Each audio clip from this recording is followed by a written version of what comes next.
Imagine if there was a secret manual for Life 1 that explained why some people effortlessly navigate social situations while others struggle.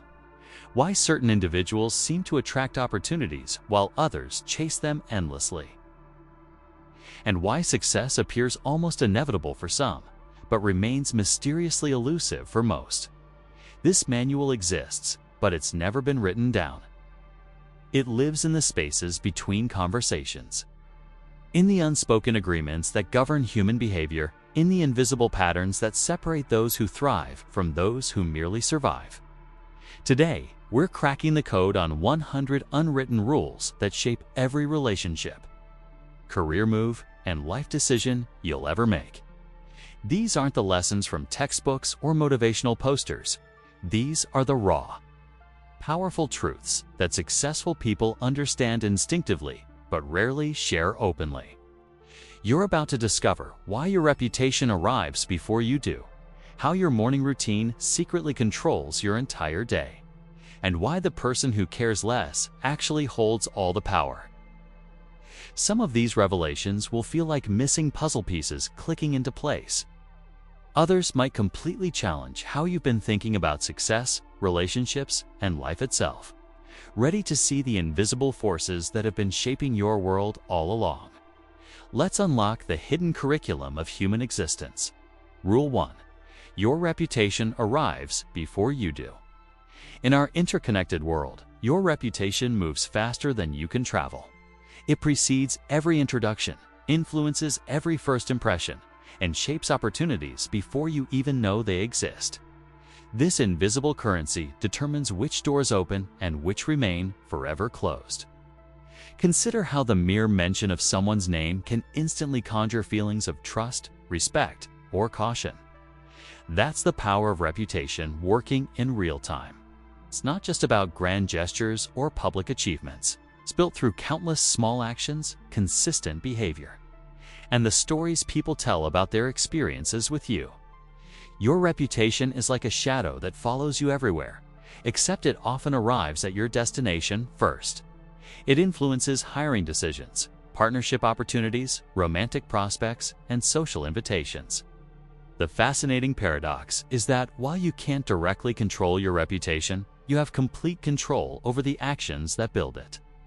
The most successful people understand that every interaction is an investment in their reputational portfolio. They treat the barista with the same respect as the CEO, knowing that today's intern might be tomorrow's decision maker. They recognize that in our small world, everyone is connected to everyone else by just a few degrees of separation. This rule teaches us that authentic consistency across all relationships isn't just morally right, it's strategically smart. Your reputation is your most valuable asset, and, like any investment, it requires patient, deliberate cultivation over time. Rule 2. People don't argue with their own ideas. The most powerful persuasion technique isn't convincing someone you're right. It's helping them discover the truth for themselves. When people arrive at conclusions through their own reasoning process, they defend those ideas with the passion of personal ownership. This principle revolutionizes how we approach influence and communication. Instead of presenting fully formed arguments, wise communicators ask strategic questions that guide others toward the desired conclusion. They plant seeds of thought and nurture them with carefully crafted conversations that feel like natural discovery rather than directed persuasion. Think about the last time someone tried to force their opinion on you versus the last time you had a breakthrough realization during a conversation. The difference is profound. Forced ideas create resistance. Self-discovered ideas create commitment. Master negotiators and leaders understand this deeply. They don't announce what people should think. They create conditions where people can think clearly. They use phrases like, "What do you think would happen if ... or "How might we approach this differently?" These questions don't feel manipulative because they genuinely invite collaboration in the thinking process. This rule extends beyond professional situations into personal relationships. When your partner realizes they want to take that vacation you've been suggesting, or when your teenager decides on their own that staying up too late affects their performance. The change is sustainable because it comes from within. The wisdom lies in patience, allowing others the time and space to reach conclusions that align with your hopes while honoring their autonomy in the process. Rule 3. The person who cares less has more power. In any relationship, dynamic, romantic, professional, or social, the individual who has less emotional investment often holds disproportionate influence. This uncomfortable truth reveals how vulnerability and power intersect in human interactions. This doesn't mean becoming emotionally detached or manipulative. Rather, it's about understanding that desperation diminishes your negotiating position in every aspect of life. When you need something too badly, you compromise your ability to advocate for yourself effectively. Consider job negotiations. The candidate who has multiple offers naturally commands more respect and better terms than someone who desperately needs that specific position. In dating, the person who's content with their single life often attracts more interest than someone frantically seeking partnership. This pattern emerges because confidence and self-sufficiency are universally attractive qualities. The practical application isn't to stop caring, but to build a life so rich and fulfilling that no single outcome defines your worth or happiness. When you have options, when you know your value, when you're prepared to walk away from situations that don't serve you, you naturally command more respect. This rule teaches us to invest in ourselves first, develop multiple income streams, cultivate diverse friendships, pursue varied interests. The goal isn't to become cold or calculating, but to approach relationships and opportunities from a position of strength rather than need. True power comes from choice, and choice requires alternatives. The most successful people create these alternatives intentionally, building lives where they can afford to care deeply, while maintaining the freedom to choose wisely. Rule 4. You become who you spend time with. Human beings are unconscious mimics, constantly absorbing the attitudes, habits, and perspectives of those around us. This social osmosis shapes our character more powerfully than most people realize, making our social circle one of life's most crucial decisions. Your environment doesn't just influence your behavior, it literally rewires your brain through neuroplasticity. Spend time with positive, ambitious people, and you'll find yourself becoming more optimistic and driven. Surround yourself with complainers and pessimists, and you'll notice your own outlook darkening almost imperceptibly. This principle extends beyond obvious personality traits to subtle but significant patterns. The financial habits of your closest friends predict your own economic future with startling accuracy. The health choices of your social network influence your physical well-being. Even your capacity for creativity and innovation expands or contracts based on the intellectual stimulation in your environment. The challenge is that this influence operates largely below conscious awareness. You don't decide to adopt someone's limiting beliefs or unproductive habits. You absorb them gradually through repeated exposure. This makes choosing your associations a matter of designing your own future self. Successful people audit their relationships regularly, not from a place of judgment, but from recognition that everyone influences everyone. They seek mentors who embody their aspirations, peers who challenge their thinking, and environments that support their growth. This doesn't mean abandoning old friends who aren't growing, but it does mean being intentional about expanding your circle to include people who model the life you want to live. Rule 5. Your problems are rarely as unique as you think. One of humanity's most comforting discoveries is realizing that our struggles, fears, and challenges are fundamentally universal. What feels like a uniquely personal crisis is usually a common human experience that millions have navigated before us. This realization serves multiple purposes. First, it reduces the isolation and shame that often accompany difficult times. When you understand that relationship struggles, career confusion, financial stress, or family conflicts are normal parts of human experience, you can address them with less emotional overwhelm and more practical focus. Second, it opens access to collective wisdom. If your problem isn't unique, then solutions already exist. Someone has already figured out strategies, developed frameworks, written books, created systems, or built communities around exactly what you're facing. The key is recognizing the pattern beneath your specific circumstances. The paradox is that while problems are universal, solutions often need to be personalized. Depression affects millions, but your path to mental health might be unique. Financial struggles are common, but your ideal wealth-building strategy depends on your specific situation and temperament.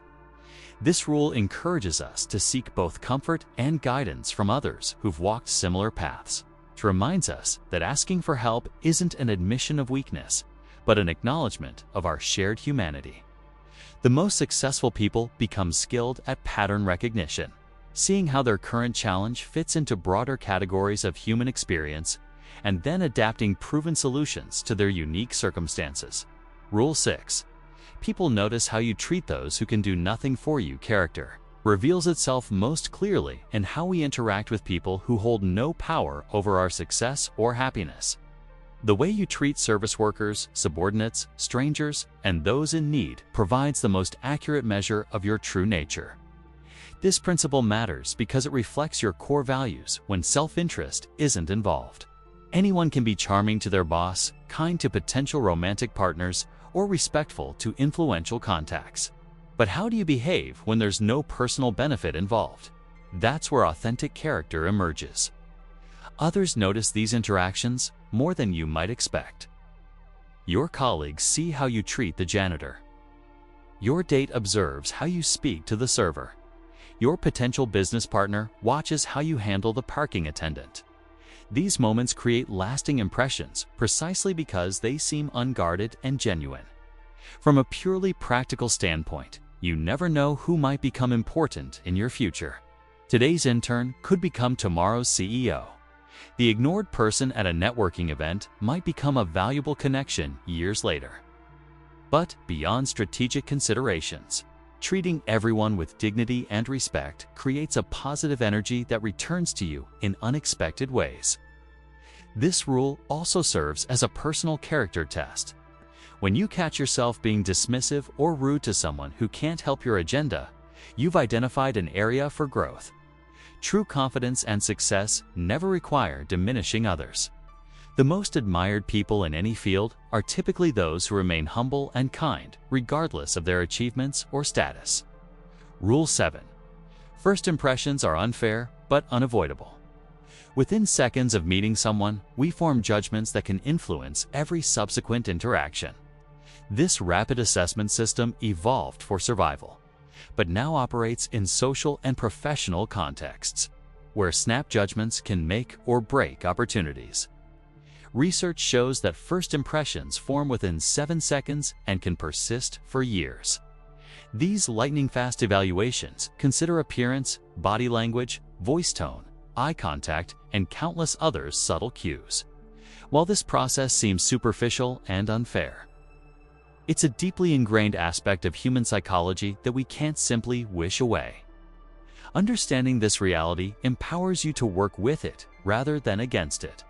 This doesn't mean becoming inauthentic or obsessing over others' opinions, but rather recognizing that thoughtful presentation opens doors for your authentic self to be discovered. The key insight is that first impressions aren't just about looking good, they're about communicating competence, trustworthiness, and respect for others. When you dress appropriately for a situation, maintain good hygiene, offer a firm handshake, and make genuine eye contact, you're signaling that you understand social norms and care about the interaction. This rule particularly matters in high-stakes situations: job interviews, first dates, business meetings, or networking events. In these contexts, you often have limited time to demonstrate your value, making first impressions disproportionately important. The goal isn't perfection, but consistency.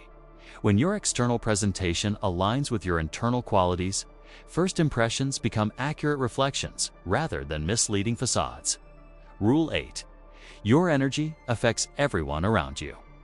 Human beings are electromagnetic creatures living in constant energetic exchange with our environment. The mood, attitude, and emotional state you bring into any space ripples outward, influencing everyone present in ways both subtle and profound. This isn't mystical thinking, but observable psychology. Mirror neurons in our brains automatically mimic the emotional states we observe in others. When someone walks into a room feeling confident and positive, others unconsciously begin to feel more optimistic. Conversely, anxiety, frustration, or negativity spreads just as quickly through social groups. The practical implications are enormous. In meetings, your energy influences productivity and creativity. In relationships, your emotional state affects your partner's well-being and behavior. In social gatherings, you're either contributing to or detracting from everyone's experience. This principle places significant responsibility on your shoulders, while also revealing your tremendous power to influence your environment positively. Before entering any situation, successful people check their emotional state and make conscious adjustments when necessary. This doesn't mean suppressing genuine emotions or pretending to feel something you don't. Rather, it's about taking responsibility for your emotional hygiene, just as you would your physical hygiene.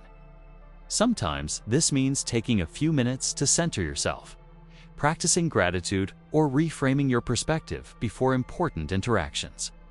The most effective leaders, friends, and partners understand that managing their energy is a gift they give to everyone around them.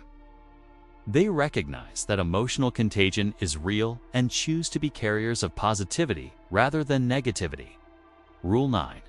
The effort you put in determines the value you get out. This fundamental law of reciprocity governs every meaningful aspect of human experience. Relationships, skills, careers, health, personal growth all respond proportionally to the consistent effort you invest over time. The deceptive aspect of this rule is that effort and results rarely align in the short term.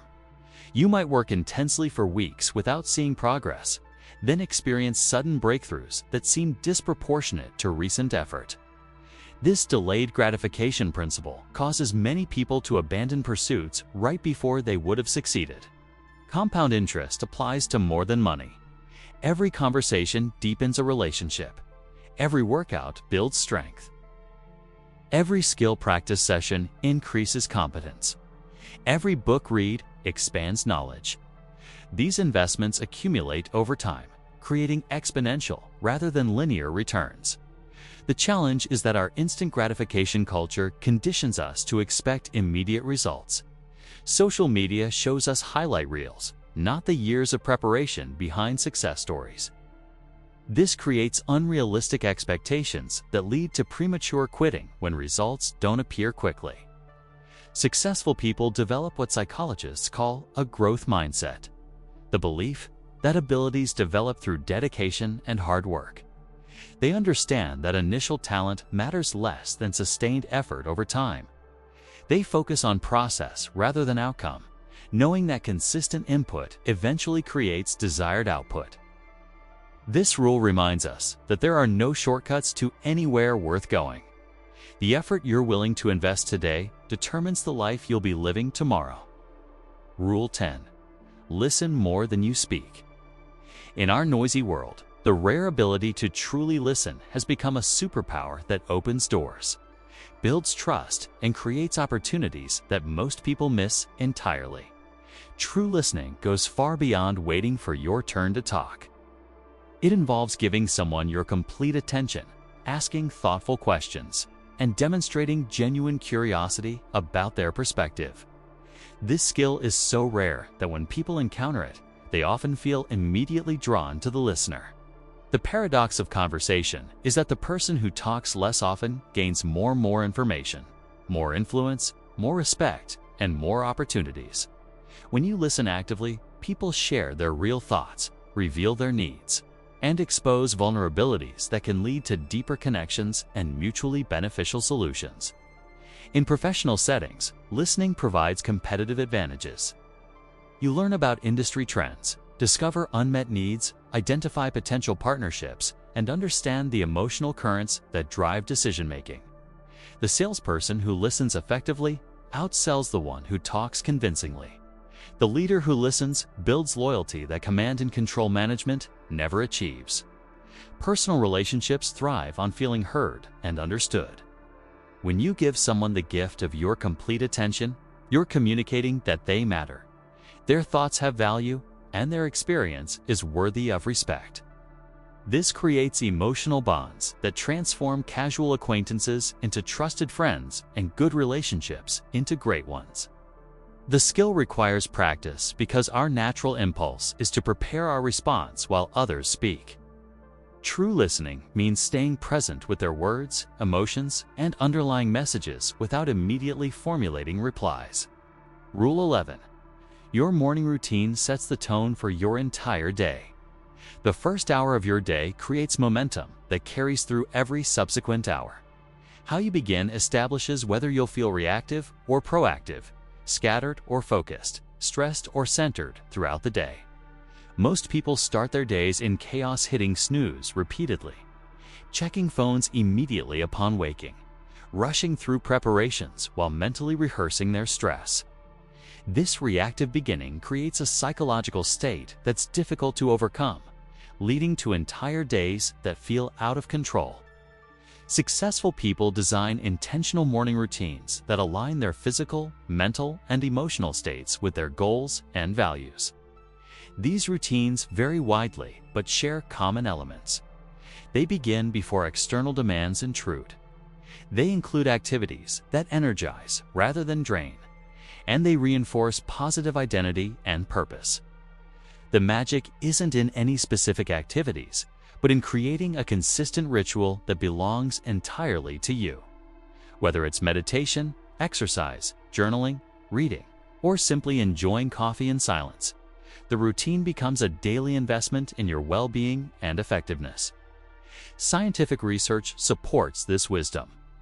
Cortisol levels naturally peak in the morning, making this an optimal time for challenging activities that require focus and energy. Willpower is strongest early in the day before it gets depleted by decisions and stress. Morning light exposure regulates circadian rhythms that affect sleep quality and energy levels. Your morning routine doesn't need to be elaborate or time-consuming. Even 15 minutes of intentional activity can shift your entire day from reactive to responsive, from scattered to purposeful. Rule 12. People buy emotions, not logic. Every purchase decision, from cars to coffee, is fundamentally emotional. Logic provides justification after the emotional decision has already been made subconsciously. Understanding this principle transforms how you communicate, sell, and influence others. Traditional approaches focus on features, benefits, and rational arguments.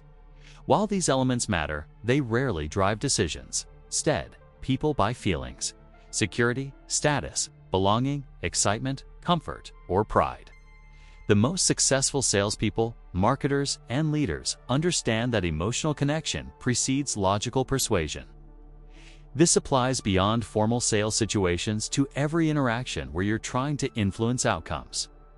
When you're interviewing for a job, you're selling confidence and competence. When you're asking for a raise, you're selling the feeling of making a smart investment. When you're dating, you're selling the emotion of partnership and possibility. The key is identifying what emotions your audience wants to experience, and then creating conditions where they can feel those emotions genuinely. This isn't manipulation. If done authentically, it's helping people connect with the emotional truth of their desires, while providing logical support for their instincts. Stories work better than statistics because they engage emotions. Testimonials outperform technical specifications because they let people imagine emotional outcomes. Demonstrations beat descriptions because they create actual emotional experiences. This principle reminds us that humans are emotional beings who use logic to justify decisions they've already made with their hearts. When you align with this reality rather than fighting it, your influence and effectiveness multiply dramatically. Rule 13.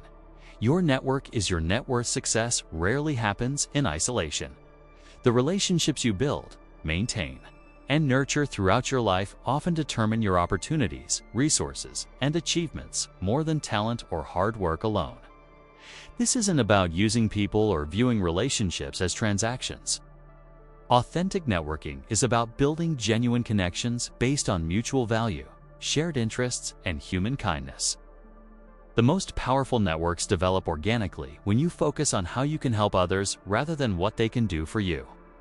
Your network includes obvious connections like colleagues, classmates, and industry contacts, but also extends to seemingly casual relationships, neighbors, parents from your child's school, members of your gym, people you meet at social events. You never know which relationship might provide the introduction, information, or opportunity that changes your life's trajectory. The compound effect of networking becomes apparent over time. A contact from 10 years ago might remember you when a perfect opportunity arises. Favor you did for someone early in their career might be returned when they've achieved success. A friendship formed through shared interests might evolve into a business partnership. Technology has expanded networking possibilities, while also making authentic connection more challenging. Social media enables us to stay connected with hundreds of people, but can create shallow interactions that substitute for meaningful relationships. The key is using technology to enhance rather than replace face-to-face connection and genuine communication. Successful people invest consistently in relationship building, understanding that network cultivation is a long-term strategy that pays dividends throughout their careers and lives. Rule 14. Consistency beats intensity. Small, consistent actions compound over time to create extraordinary results, while sporadic bursts of intense effort typically fade without lasting impact. This principle governs everything from fitness and learning to relationship building and career advancement. Our culture celebrates dramatic transformations and overnight successes, creating the illusion that significant change requires extreme measures. In reality, the most profound and sustainable changes happen gradually through consistent daily practices that seem almost insignificant in isolation. Consider fitness. Exercising for 30 minutes daily for a year produces better results than weekend warrior sessions that altered between extreme workouts and complete inactivity. The daily routine builds habits, prevents injuries, and creates steady progress that accumulates into transformation. This principle applies equally to skill development. Practicing piano for 20 minutes daily develops competence faster than occasional 2-hour practice sessions. Reading for 15 minutes each morning creates more learning over time than marathon reading sessions followed by weeks without books. In relationships, consistent small gestures, regular check-ins, thoughtful messages, remembering important dates build stronger bonds than grand romantic gestures followed by neglect. In careers, showing up reliably and making steady contributions often leads to more advancement than sporadic, brilliant performances. The challenge is that consistency requires discipline when motivation wanes, while intensity feels more exciting and provides immediate emotional satisfaction. However, motivation is temporary and unreliable, while habits and systems create lasting change.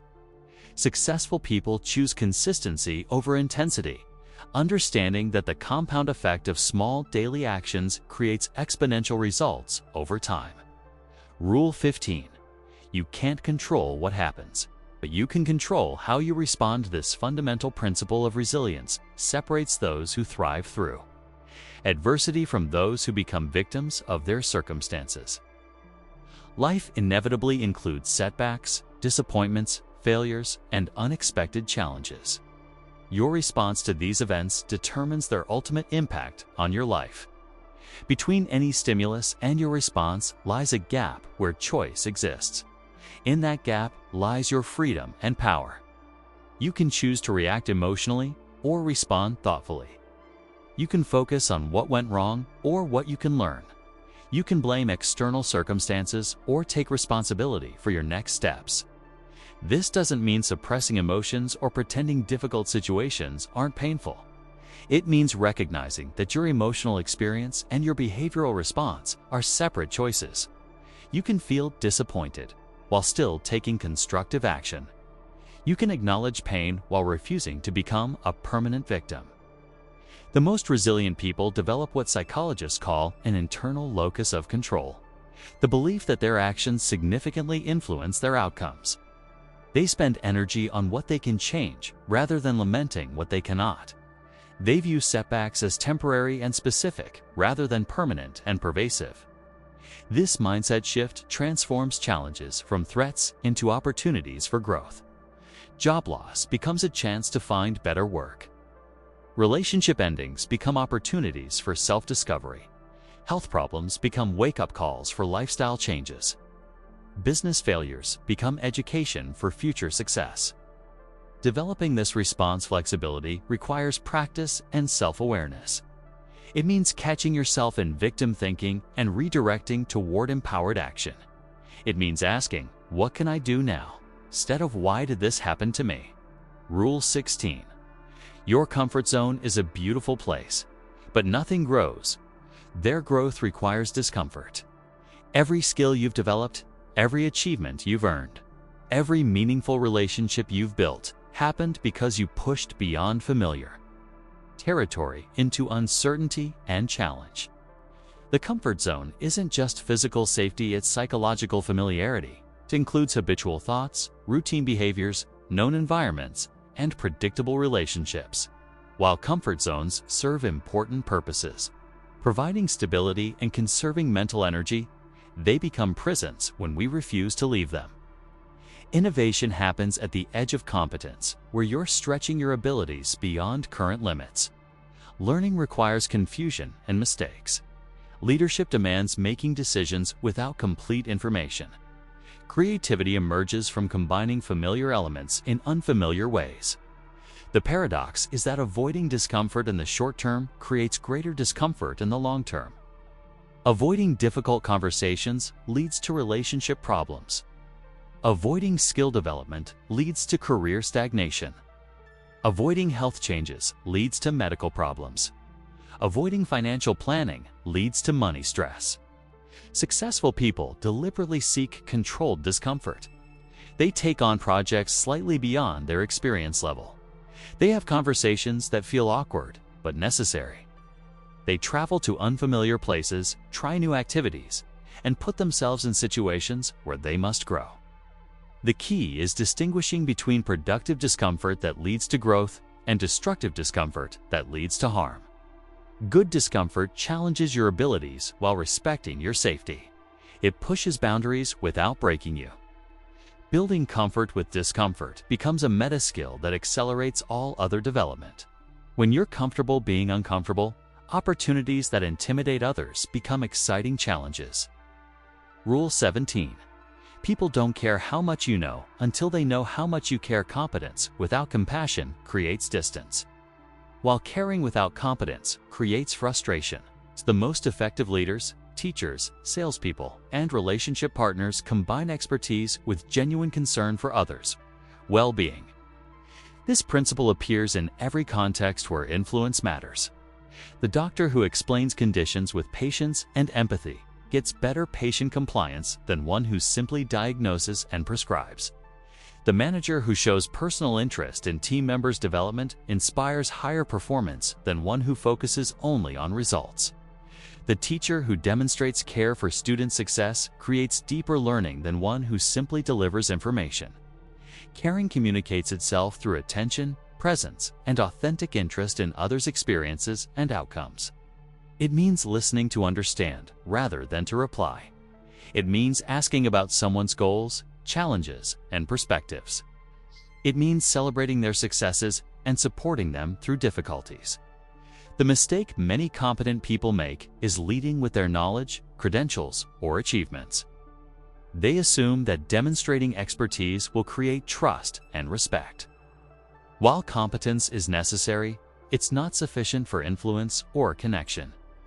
People have natural defenses against being told what to do or think, even by experts.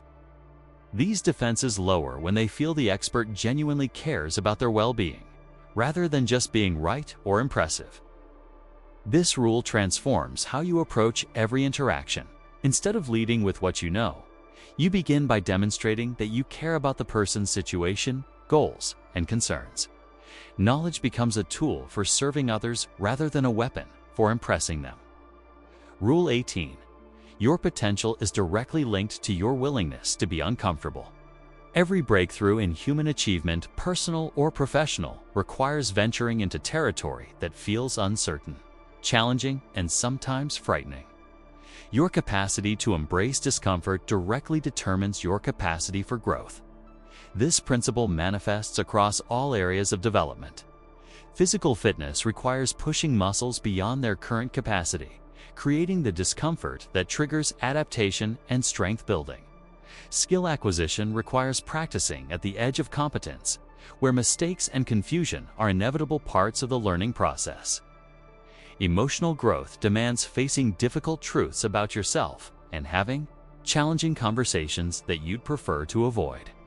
Career advancement requires taking on responsibilities that stretch your abilities and accepting accountability for outcomes you can't completely control. The most successful people develop a different relationship with discomfort. Instead of viewing it as something to avoid, they recognize it as a signal that growth is happening. They distinguish between productive discomfort that expands capacity and destructive discomfort that causes harm. This mindset shift changes everything. Nervousness before a presentation becomes excitement about sharing value. Confusion while learning new skills becomes curiosity about what's possible. Awkwardness in social situations becomes opportunity for connection and discovery. The magic happens when you realize that discomfort is temporary, but growth is permanent.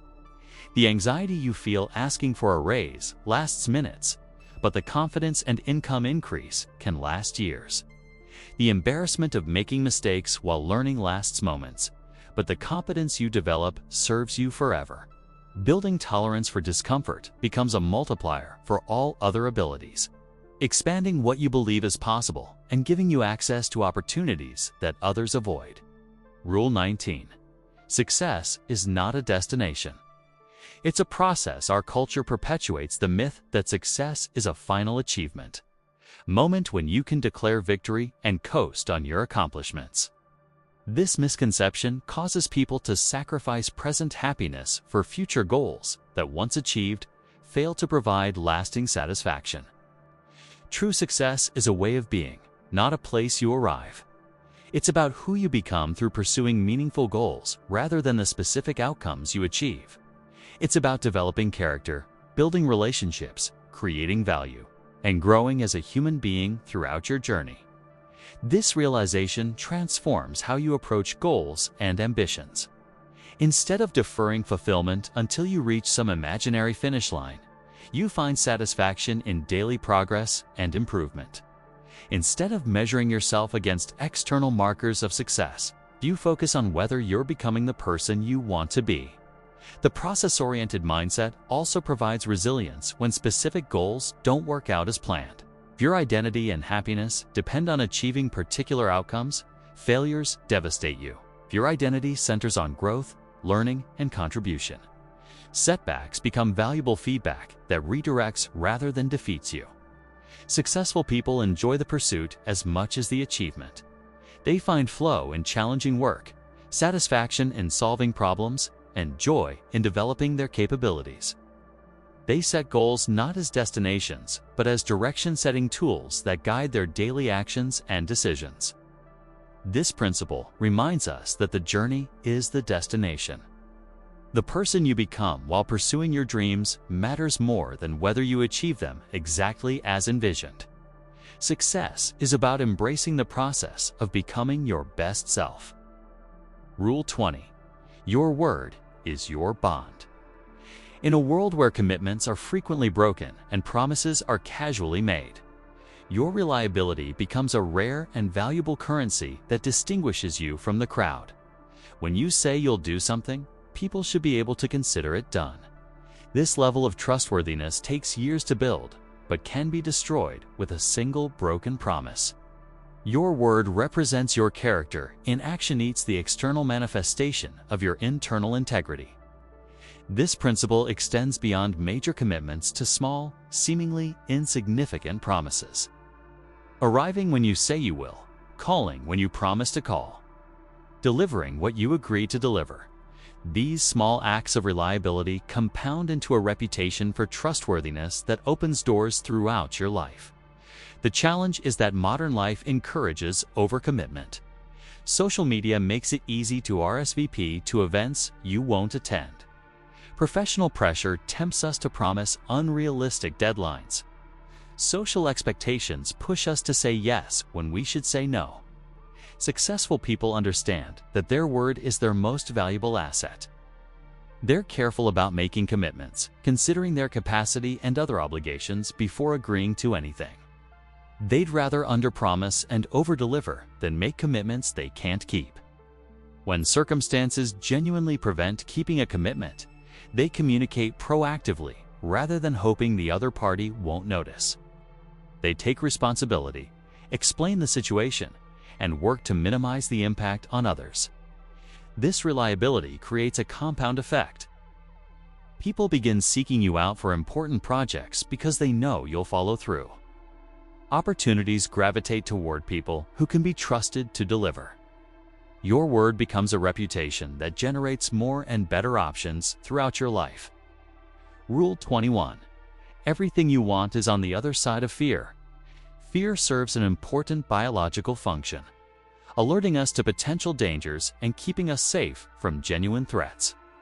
However, in modern life, fear often prevents us from pursuing opportunities that could transform our lives for the better. Most of our fears aren't about physical danger, but about psychological risks, rejection, failure, embarrassment, judgment, or loss of security. These fears feel real and immediate, even when the actual risks are minimal or manageable. Our brains can't distinguish between a saber-toothed tiger and a difficult conversation with our boss.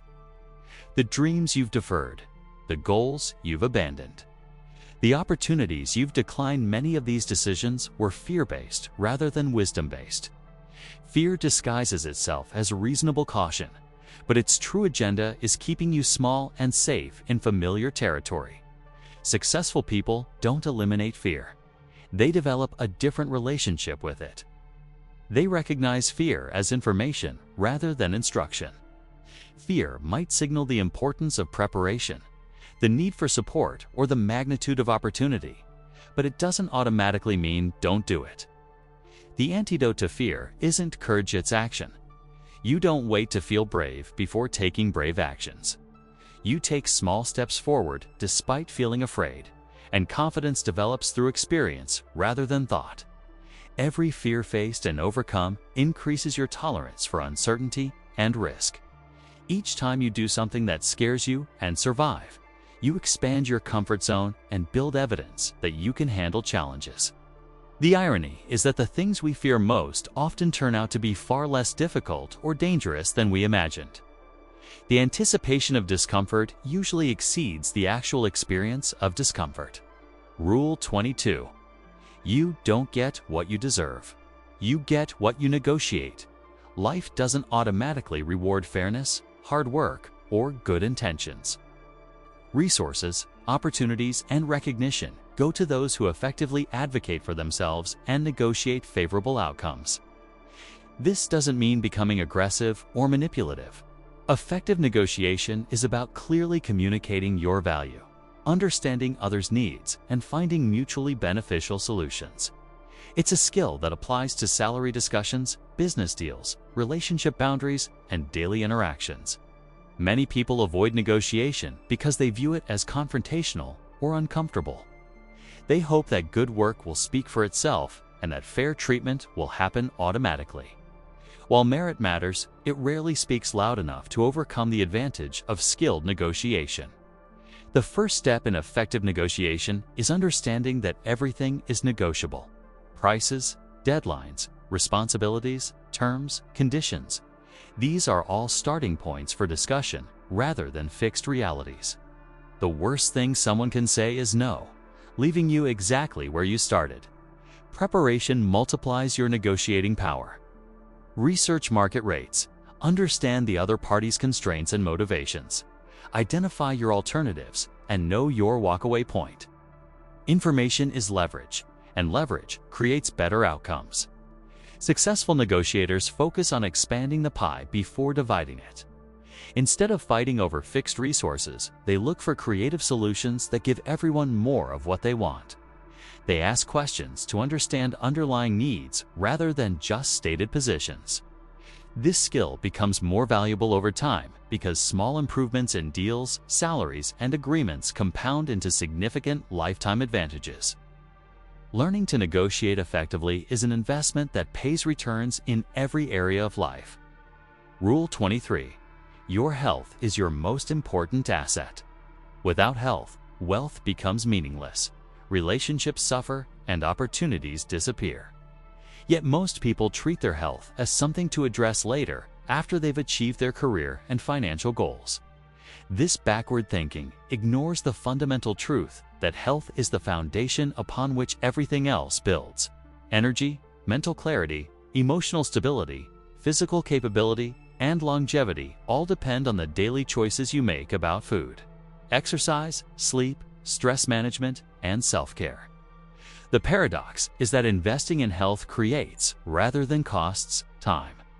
Regular exercise increases energy and mental focus, making you more productive. Good nutrition improves cognitive function and mood, enhancing your relationships and work performance. Adequate sleep improves decision-making and creativity, leading to better outcomes in all areas of life. Health habits compound over time in both directions. Daily walks, nutritious meals, and stress management create a trajectory toward vitality and longevity. Conversely, poor sleep, processed foods, and chronic stress create a trajectory toward disease and dysfunction. The most successful people treat health maintenance like a non-negotiable business appointment. They schedule exercise, plan meals, protect sleep, and manage stress with the same attention they give to important work projects. This doesn't require perfection or extreme measures. Small, consistent health practices create dramatic long-term results. Walking 30 minutes daily, eating vegetables with every meal, sleeping 7 to 8 hours, and practicing stress reduction techniques can add years to your life and life to your years. Rule 24. Comparison is the thief of joy. Social media has weaponized human nature's tendency to measure ourselves against others, creating unprecedented levels of dissatisfaction and anxiety.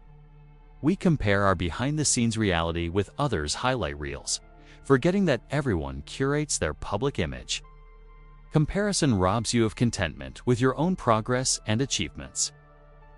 When you constantly measure your success against others, you lose sight of how far you've traveled from your own starting point. Your journey becomes about keeping up with others rather than becoming your best self. The fundamental flaw in comparison is that it's never fair or accurate.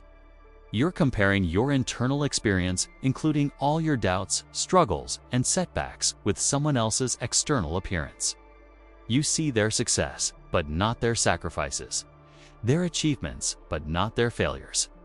Their confidence, but not their insecurities. Everyone is running their own race with different starting points, resources, challenges, and definitions of success. The single parent working 2 jobs to provide for their children is succeeding differently than the entrepreneur building a startup. The artist pursuing creative fulfillment is succeeding differently than the executive climbing the corporate ladder. Successful people use others as inspiration rather than comparison. They study people they admire to learn strategies and possibilities, but they measure their progress against their own previous performance. They celebrate others' achievements without diminishing their own worth. The antidote to comparison is gratitude and self-awareness. Regular reflection on your own growth, accomplishments, and blessings creates internal satisfaction that doesn't depend on anyone else's situation. Focus on becoming the best version of yourself, rather than a better version of someone else. Rule 25. Time is more valuable than money. Money can be earned, saved, invested, and replaced. But time moves in only one direction at a constant rate. Once spent, it's gone forever. Understanding this fundamental truth transforms how you make decisions about work, relationships, and life priorities. Many people spend years trading time for money without considering the true cost of this exchange. They work jobs they hate to buy things they don't need, sacrificing their most precious resource for material possessions that provide temporary satisfaction. The wealthy understand that time is the ultimate luxury. They invest money to buy back time through delegation, automation, and systems. They hire housekeepers, personal assistants, meal delivery services, and other professionals to handle tasks that free up their time for high-value activities. This principle applies beyond hiring others. Every decision involves a time investment. Commuting 2 hours daily costs 10 hours per week time that could be spent with family, developing skills, exercising, or pursuing meaningful activities. Choosing where to live, work, and spend your leisure time are actually decisions about how to invest your time. Time consciousness changes your relationship with productivity and efficiency. You begin asking not just, "Can I do this?" but "Should I do this?" And "Is this the best use of my time right now?" You become more selective about commitments, more ruthless about eliminating time wasters, and more intentional about how you spend your days. The most successful people protect their time as fiercely as they protect their money. They understand that time is the only resource that truly belongs to them and the foundation upon which all other achievements rest. Rule 26. Your thoughts become your reality. The stories you tell yourself about your capabilities, circumstances, and future possibilities shape your behavior, which creates your results, which reinforces your beliefs. This cycle can work for you or against you, depending on the quality of your thinking. Neuroscience confirms that your brain literally rewires itself based on repeated thought patterns. Optimistic thinking strengthens neural pathways associated with possibility and opportunity, while pessimistic thinking reinforces patterns of limitation and fear. Your mental habits become your mental reality. This doesn't mean positive thinking alone creates success, but it means your beliefs about what's possible significantly influence your actions and outcomes. If you believe you're not good with money, you'll avoid learning about investing and miss opportunities to build wealth. If you believe you're not a people person, you'll avoid networking and limit your career prospects. The power lies in choosing your thoughts deliberately, rather than accepting whatever mental chatter arises automatically. This requires developing awareness of your internal dialogue and questioning thoughts that don't serve your growth and happiness.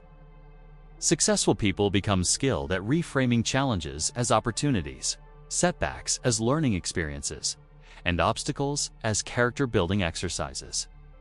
They don't deny reality, but they choose interpretations that empower rather than discourage action. Thought replacement works better than thought suppression.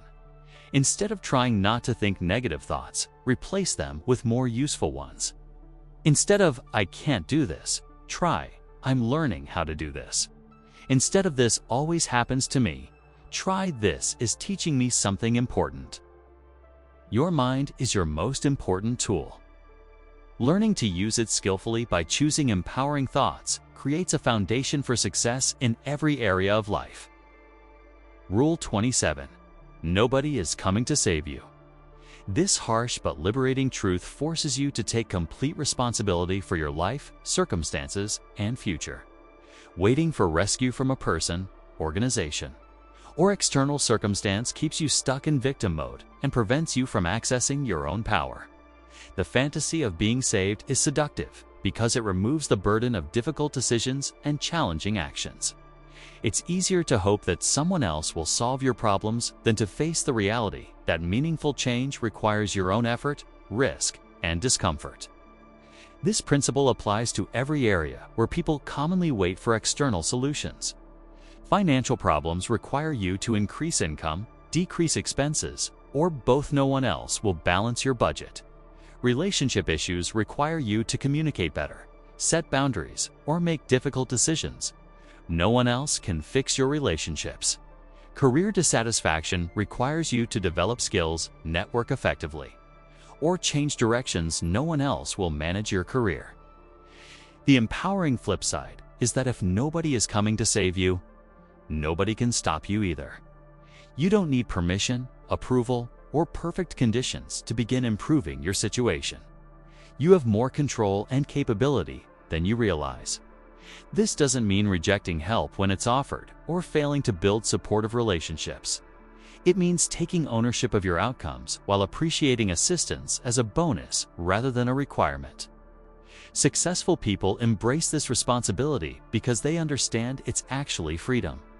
When you stop waiting for rescue, you start creating solutions. When you stop blaming circumstances, you start changing them. Self-reliance becomes self-empowerment. Rule 28. Small things done consistently create big results. The compound effect operates in every area of life, turning tiny daily actions into massive long-term outcomes. This principle is often invisible in the moment because individual actions seem insignificant, but the cumulative impact over time is extraordinary. Reading for 15 minutes daily doesn't feel like much, but it accumulates to over 90 hours of reading per year, enough to finish 12 to 15 books.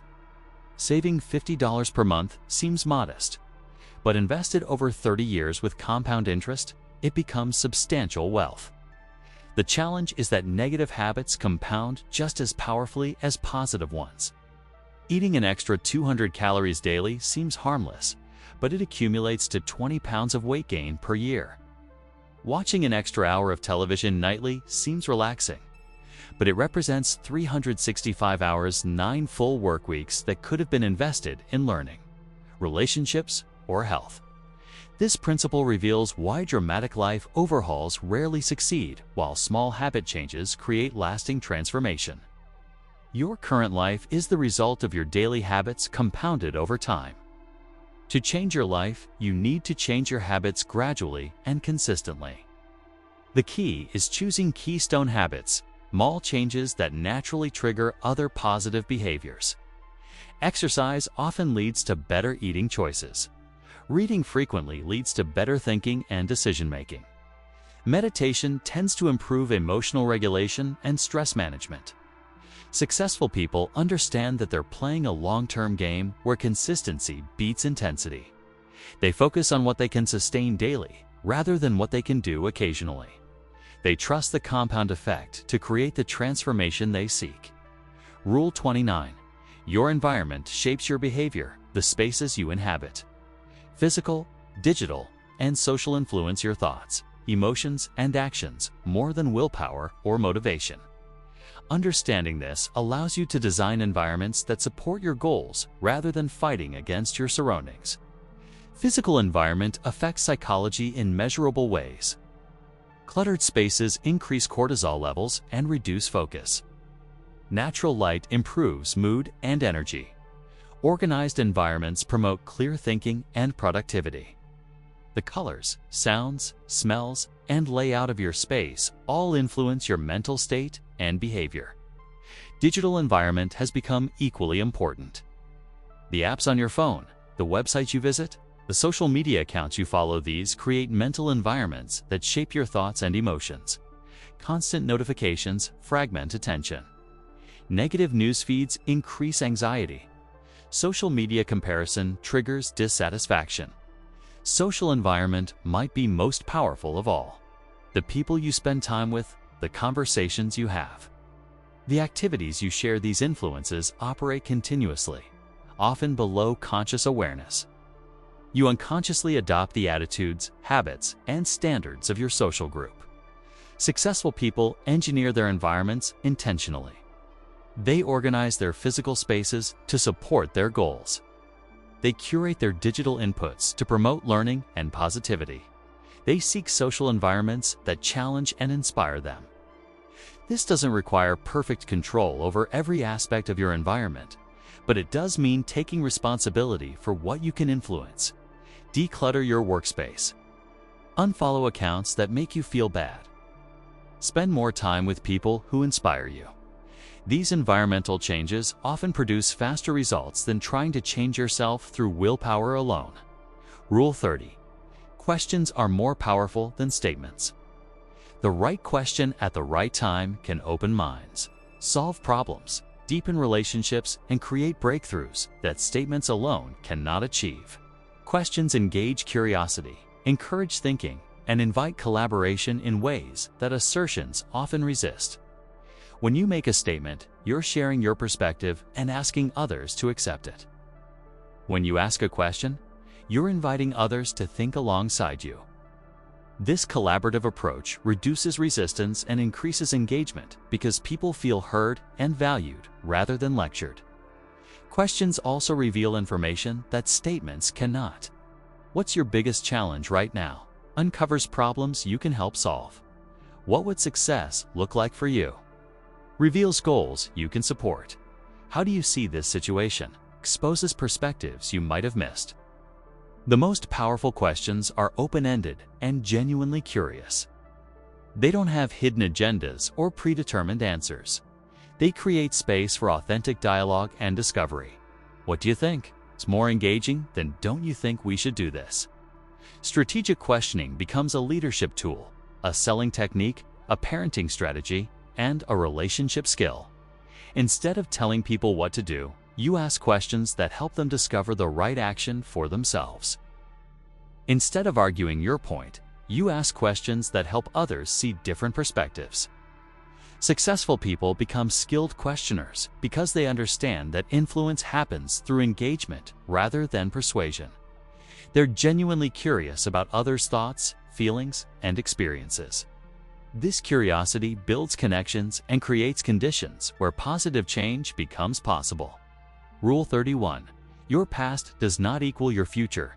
The stories you tell about your past, particularly your failures, mistakes, and limitations, often become cages that prevent future growth and achievement.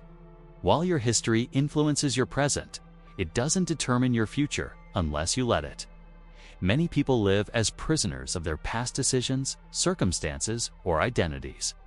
They use phrases like, "I'm not good with money," or "I'm not a morning person," or "I'm not athletic," as if these were permanent characteristics rather than historical patterns that can be changed. The truth is that humans are remarkably adaptable creatures capable of learning, growing, and transforming throughout their lives. Your brain's neuroplasticity means you can literally rewire your thinking patterns. Your habits can be changed through conscious practice. Your skills can be developed through dedicated effort. This doesn't mean ignoring lessons from the past or pretending mistakes didn't happen.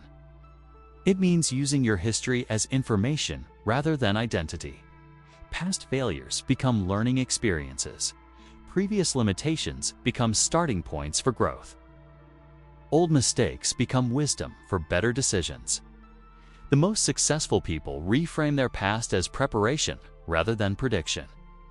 They extract value from every experience, positive and negative, while refusing to be defined by any single event or period. They understand that their future depends more on their current choices than their past circumstances. This principle is particularly powerful for people who came from difficult backgrounds or made significant mistakes. Your current situation is your starting point, not your destination.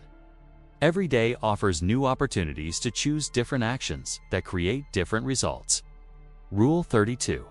Persistence beats talent. When talent doesn't persist, natural ability provides a head start. But sustained effort over time determines final outcomes. History is filled with examples of extremely talented people who achieved little and moderately talented people who achieved greatness through relentless persistence. Talent can actually become a liability when it comes too easily.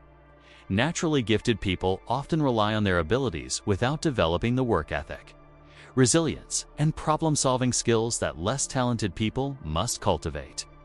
When they eventually encounter challenges that talent alone can't overcome, they lack the mental tools to persist through difficulty. The research is clear. Deliberate practice matters more than natural ability in developing expertise. The willingness to work at the edge of your competence, to embrace failure as learning, and to persist through plateaus and setbacks creates mastery that talent alone cannot achieve. This principle applies beyond skill development to every long-term endeavor. Building a business requires persistence through market downturns, customer complaints, and competitive pressures. Maintaining relationships requires persistence through conflicts, misunderstandings, and changing circumstances. Achieving health goals requires persistence through plateaus, setbacks, and motivational dips.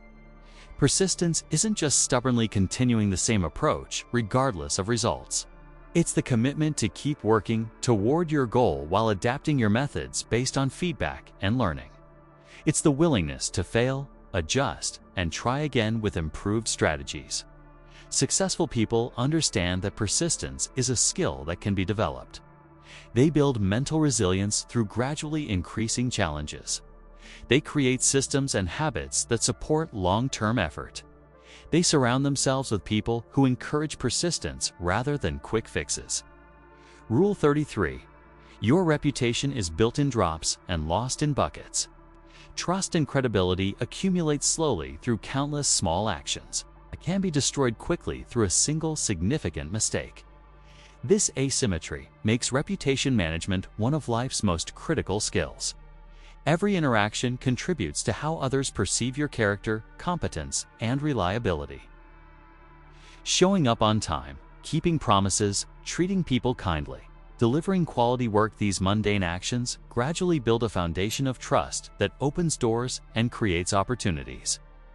The fragility of reputation becomes apparent when public figures, business leaders, or even personal acquaintances lose years of credibility through poor judgment in moments of pressure or temptation.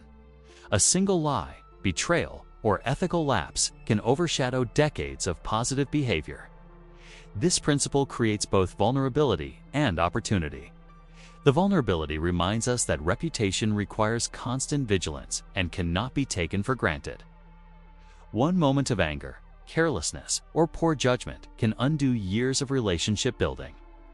The opportunity lies in recognizing that most people don't think strategically about reputation building. By consistently demonstrating integrity, reliability, and competence in small matters, you distinguish yourself from those who only perform when the stakes feel high. Successful people understand that reputation is their most valuable asset and protect it accordingly. They make decisions by considering not just immediate consequences, but long-term impacts on how others perceive their character. They recognize that trust, once lost, is exponentially harder to rebuild than it was to create initially. Rule 34. The best time to plant a tree was 20 years ago. The second best time is now. This ancient proverb captures a profound truth about time, regret, and action. While we can't change the past or recover lost opportunities, we can influence the future by taking action today. Many people become paralyzed by regret about what they should have started earlier. They wish they had begun investing sooner, learned a language younger, started exercising earlier, or pursued their passion before taking on family responsibilities. This regret often prevents them from starting now, compounding the original mistake. The reality is that while starting earlier would have been ideal, starting today is still valuable. The years ahead will pass regardless of whether you use them productively. 5 years from now, you'll either have 5 years of progress toward your goals or 5 years of regret about not starting. This principle applies to every long-term endeavor. Learning a musical instrument, building a business, earning a degree, developing a skill, improving your health, strengthening relationships all benefit from starting as soon as possible, but all provide value regardless of when you begin. The key insight is that the best time to start anything meaningful is always now, regardless of your age, circumstances, or past decisions. Waiting for perfect conditions, more knowledge, or better timing usually means waiting forever. Successful people understand that imperfect action beats perfect inaction. They start before they feel ready, learn by doing, and adjust course based on experience. They focus on what they can control their actions today, then lamenting what they cannot control their actions yesterday. Rule 35. You don't need more information. You need to act on what you already know in our information-rich society. Many people suffer from analysis paralysis, constantly consuming content. Attending seminars, reading books, and researching options without ever implementing what they learn. Knowledge without application is merely entertainment. You probably already know enough to improve your health, your finances, your relationships, and your career. The gap between knowing and doing often stems from fear, perfectionism, or overwhelm. It feels safer to keep learning than to risk failure through action. It's easier to attend another workshop than to start implementing uncomfortable changes. The most successful people become skilled at moving quickly from learning to application. They gather enough information to make informed decisions, then test their understanding through action. They learn more from one failed experiment than from 10 theoretical discussions. This doesn't mean abandoning learning or making reckless decisions without adequate information. It means recognizing when you have sufficient knowledge to begin, and trusting that you'll learn more effectively through experience than through additional study. The next book, course, or seminar might provide useful insights, but they won't transform your life unless you implement what you learn. Focus on applying the knowledge you already possess before seeking more information. Implementation reveals what additional learning you actually need. Rule 36. Your income is directly related to the value you provide. Money flows toward value creation. The more problems you solve, the more people you help, the more value you create in the marketplace, the more financial compensation you receive. This principle governs both employment and entrepreneurship. Many people approach income backward, asking, how can I make more money? Instead of, how can I create more value? This backward thinking leads to strategies focused on extraction rather than contribution, which rarely creates sustainable wealth. Value comes in many forms: solving problems, creating efficiencies, entertaining people, providing information, offering convenience, delivering quality, or saving time and money for others. The key is identifying what people need and finding ways to deliver it better than alternatives. In employment contexts, your salary reflects the perceived value of your contribution to organizational goals. Increasing your income requires increasing your value through skill development, taking on additional responsibilities, solving bigger problems, or helping the organization achieve better results. In business contexts, profit represents the difference between the value you create for customers and the cost of creating that value. Higher profits come from creating more value, reducing costs, or both. This principle explains why some professions pay more than others, and why some people within professions earn dramatically different incomes. Surgeons earn more than general practitioners because they solve more complex problems. Top salespeople earn more than average ones because they create more value for their organizations. Understanding this connection transforms how you approach career development and business building. Instead of focusing on what you want to earn, focus on what value you want to create. Rule 37. Every expert was once a beginner. The intimidating competence you observe in masters of any field developed gradually through years of practice, mistakes, and learning. They weren't born with superior abilities, they developed them through sustained effort over time. This realization liberates you from the perfectionist paralysis that prevents many people from starting new endeavors. You don't need to be good at something to begin learning it. In fact, being bad at something is the necessary first step toward becoming good at it. The path from beginner to expert is well documented across disciplines. It typically involves initial enthusiasm, followed by frustration as reality meets expectations, then gradual improvement through deliberate practice, eventual competence, and finally mastery through continued refinement. Understanding this progression helps you maintain perspective during the difficult early phases of learning. The confusion, mistakes, and slow progress you experience aren't signs that you lack talent or should quit. They're normal parts of the development process that every expert has navigated. This principle also reminds us to be patient with ourselves and others who are learning. The expert in your field who seems naturally gifted probably struggled with basics that now seem elementary. They've simply moved far enough along the learning curve that their early difficulties are forgotten. The encouraging truth is that most skills that seem mysterious or impossible to beginners are actually quite learnable through proper instruction and consistent practice. The experts you admire started exactly where you are now. The only difference is that they kept going when the initial excitement wore off and the real work began. Rule 38. Discipline equals freedom. This counterintuitive principle reveals that short-term constraints create long-term liberty. The discipline to save money creates financial freedom. The discipline to exercise creates physical freedom. The discipline to learn creates intellectual freedom. Most people view discipline as restriction and freedom as the absence of rules. This perspective creates a false choice between structure and spontaneity, leading to decisions that provide immediate gratification but long-term limitation. True freedom comes from developing the capability to choose your responses rather than being controlled by impulses, emotions, or circumstances.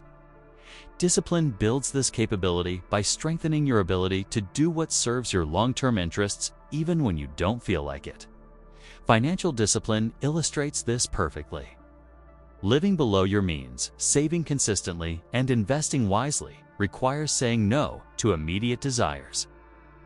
However, these choices compound into wealth that provides freedom from financial stress, job dependency, and money-related limitations. Physical discipline works similarly. Regular exercise, healthy eating, and adequate sleep require daily commitment and sacrifice. However, these habits create energy, strength, and health that provide freedom from fatigue, illness, and physical limitations. The discipline-freedom connection appears in every area of life. Academic discipline creates career options.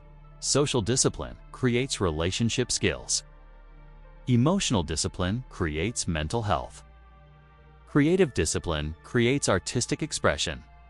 Successful people embrace discipline not as punishment, but as investment in future freedom. They understand that small sacrifices today prevent much larger sacrifices tomorrow. Rule 39. Your network is your safety net in an uncertain world. Relationships often provide more security than money, credentials, or plans. The people who know, like, and trust you become your most valuable resource during challenging times and unexpected opportunities. This network includes professional contacts who might offer job opportunities, personal friends who provide emotional support, mentors who offer guidance, and acquaintances who connect you to resources and information. The broader and deeper your network, the more resilient you become to life's inevitable changes. Career transitions illustrate this principle clearly. Most job opportunities come through personal connections rather than public postings. When industries change or companies downsize, people with strong networks find new opportunities faster than those who rely solely on their credentials. Or experience. Personal challenges also benefit from network support. Health crises, family problems, financial difficulties, and emotional struggles become more manageable when you have people who care about your well-being and want to help you succeed. Building a network requires long-term thinking and genuine relationship investment. You can't develop meaningful connections only when you need them. Authentic networks grow through consistent interaction, mutual support, and shared experiences over time. This doesn't mean using people or viewing relationships transactionally. The strongest networks develop through genuine care, interest, and service to others. When you help others succeed, celebrate their achievements, and support them through difficulties, you create relationships that naturally become mutual support systems. Successful people understand that relationship building is not networking, it's life insurance. They invest consistently in connections because they know that their network will determine their net worth and much more. Rule 40. Progress, not perfection. The pursuit of perfection often prevents the achievement of excellence. While high standards drive quality results, perfectionism creates paralysis that stops progress entirely. Perfectionism manifests as procrastination disguised as preparation. Projects remain unfinished because they're not quite good enough. Ideas stay unexpressed because they need more refinement. Opportunities get missed because conditions aren't perfect. The reality is that perfection is an impossible standard that doesn't exist in the real world. Every successful product, relationship, career, or achievement includes flaws, mistakes, and areas for improvement. Excellence comes from continuous improvement rather than initial perfection. Progress-focused thinking prioritizes action over analysis, improvement over perfection, and learning over looking good. This mindset allows you to start before you're ready, fail safely, learn quickly, and iterate toward excellence. In creative endeavors, first drafts are meant to be terrible. In business, minimum viable products are meant to be basic. In relationships, early interactions are meant to be awkward. In fitness, first workouts are meant to be difficult. The goal is to begin the improvement process, not to achieve perfection immediately. This principle applies to personal development as well. You don't need to become the perfect version of yourself overnight. Small improvements compounded over time create transformation that perfectionist thinking prevents. Successful people understand that perfect is the enemy of good, and good is the enemy of done. They ship products, have difficult conversations, take calculated risks, and make decisions with incomplete information because they know that real-world feedback accelerates improvement more than theoretical planning. Rule 41. Your identity determines your actions. The stories you tell yourself about who you are, your capabilities, values, and character shape your behavior more powerfully than your goals, motivation, or willpower. Identity-based change creates lasting transformation. When your identity aligns with your desired behaviors, those behaviors feel natural and sustainable. When your identity conflicts with your goals, you'll unconsciously sabotage your own progress to maintain consistency with your self-concept. For example, if you see yourself as someone who doesn't exercise, you'll find reasons to skip workouts even when you're motivated to get fit. If you see yourself as someone who takes care of their body, you'll naturally make choices that support your health. This principle explains why dramatic behavior changes often fail, while gradual identity shifts create lasting transformation. Instead of trying to force new behaviors, successful people focus on becoming the type of person who naturally exhibits those behaviors. The process involves asking, what would someone like me do in this situation? Where someone like me represents your desired identity. If you want to become a writer, ask, what would a writer do? If you want to become financially responsible, ask, what would someone good with money do? Small actions that align with your desired identity gradually strengthen that self-concept. Each time you act consistently with who you want to become, you accumulate evidence that supports that identity. Over time, the new identity becomes authentic and automatic. This approach works because it addresses the root cause of behavior rather than just the symptoms. When you change your identity, your actions follow naturally without requiring constant willpower or motivation. Rule 42. The quality of your questions determines the quality of your life. The questions you ask yourself and others shape your focus, influence your thinking, and determine the solutions you discover. Better questions lead to better answers, which lead to better outcomes. Most people ask limiting questions without realizing it. Why does this always happen to me? What's wrong with this situation? Who's to blame for this problem? These questions direct attention toward problems, limitations, and past circumstances while providing no useful guidance for improvement. Empowering questions open possibilities and direct energy toward solutions. What can I learn from this? How can I use this experience to grow? What opportunities does this challenge create? What would I do if I knew I couldn't fail? The questions you ask determine what information you notice and what possibilities you consider. If you ask, how can I make this work? Your brain will search for solutions. If you ask, why won't this work? Your brain will find obstacles. This principle applies to goal setting, problem solving, relationship building, and personal development. Instead of asking, how can I avoid failure? Ask, how can I increase my chances of success? Instead of asking, why don't people like me? Ask, how can I become more likable? Successful people become skilled questioners because they understand that questions are tools for directing mental focus and emotional energy. They ask questions that empower rather than limit, that open rather than close, that create rather than destroy. The practice of improving your questions starts with awareness of what you're currently asking yourself, then gradually replacing limiting questions with empowering ones that serve your growth and happiness. Rule 43. Saying no to good things allows you to say yes to great things. One of the most difficult skills to develop is declining opportunities that are positive but not optimal. The abundance of good options often prevents us from pursuing great ones. This principle applies to career decisions, relationship choices, time management, and resource allocation. Every yes is also a no to something else. When you say yes to every good opportunity, you lack the capacity for great opportunities that require significant investment. The challenge is that good opportunities are easier to identify than great ones. Good opportunities are obvious, immediate, and often come with social pressure to accept. Great opportunities might require patience, preparation, or the courage to forge unconventional paths. Warren Buffett illustrates this principle in investing. He waits for exceptional opportunities rather than accepting merely good ones. This patient selectivity has generated extraordinary returns over decades. The same principle applies to personal and professional choices. Saying no requires clarity about your priorities, values, and long-term vision.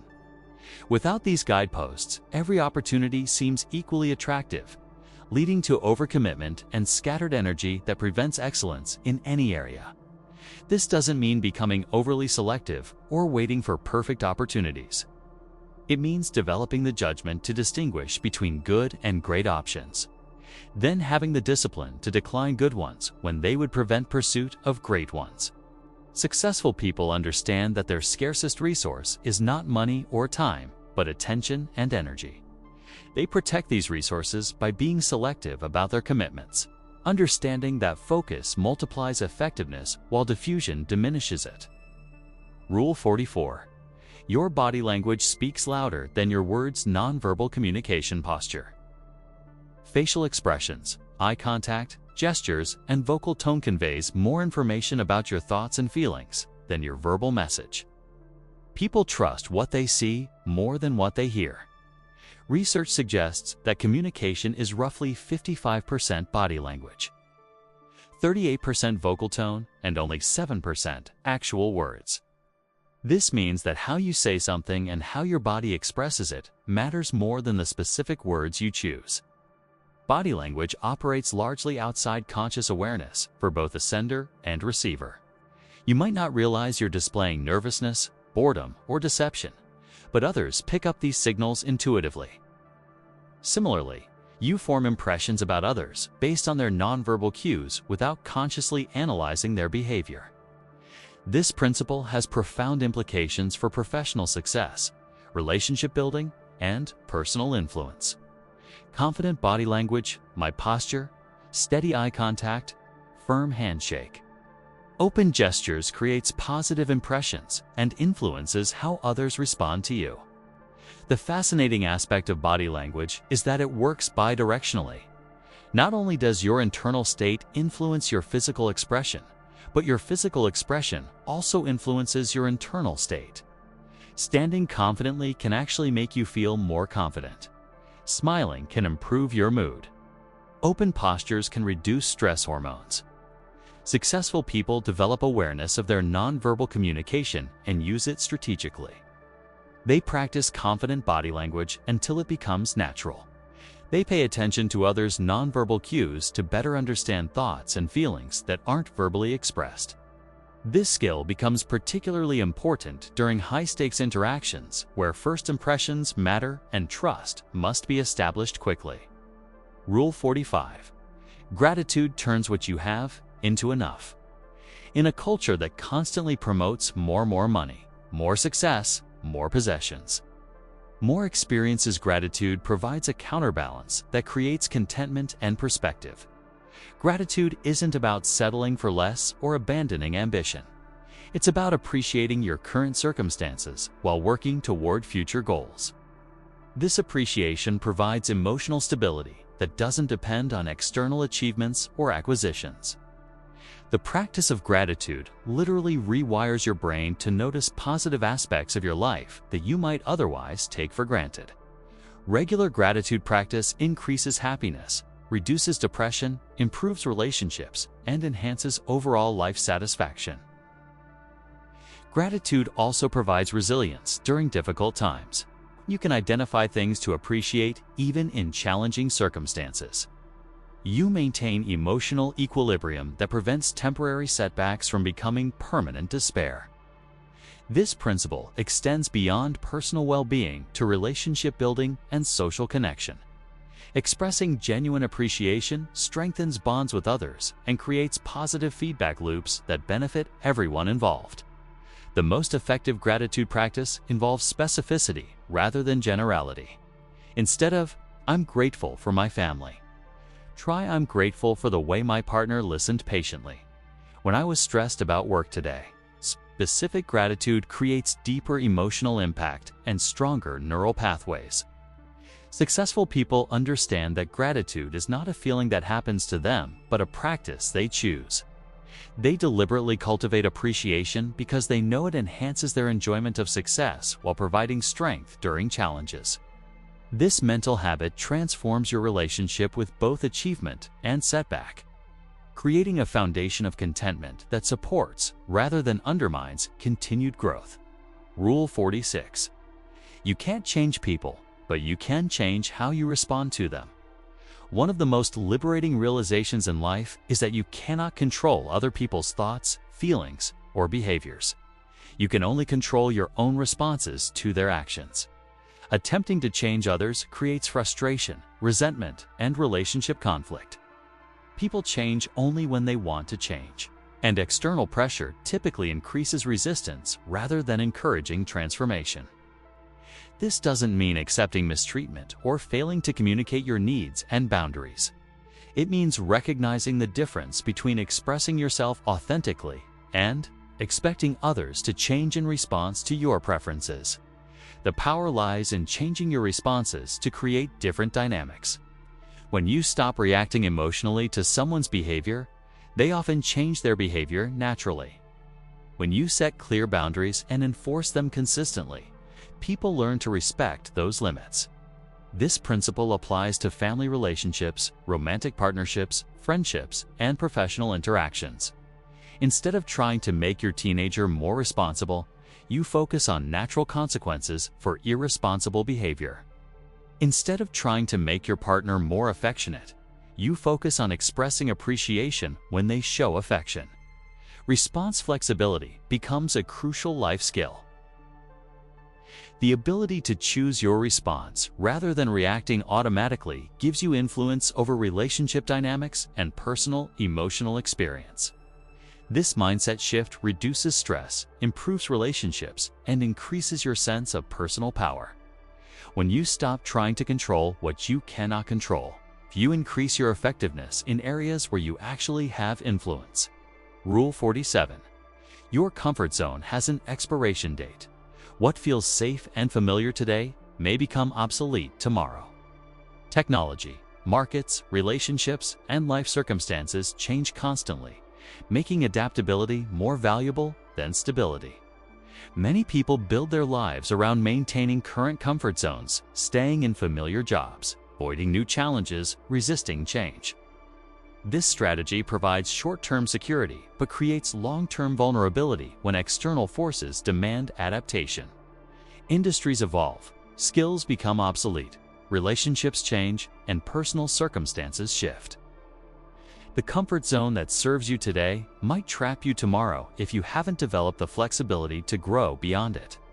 Proactive comfort zone expansion prevents crisis-driven change.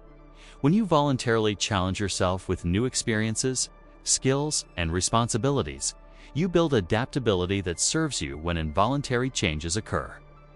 This doesn't mean seeking discomfort for its own sake, but rather recognizing that growth requires moving beyond familiar territory. The goal is developing confidence in your ability to handle uncertainty and unfamiliar situations. Successful people treat their comfort zones as base camps rather than final destinations.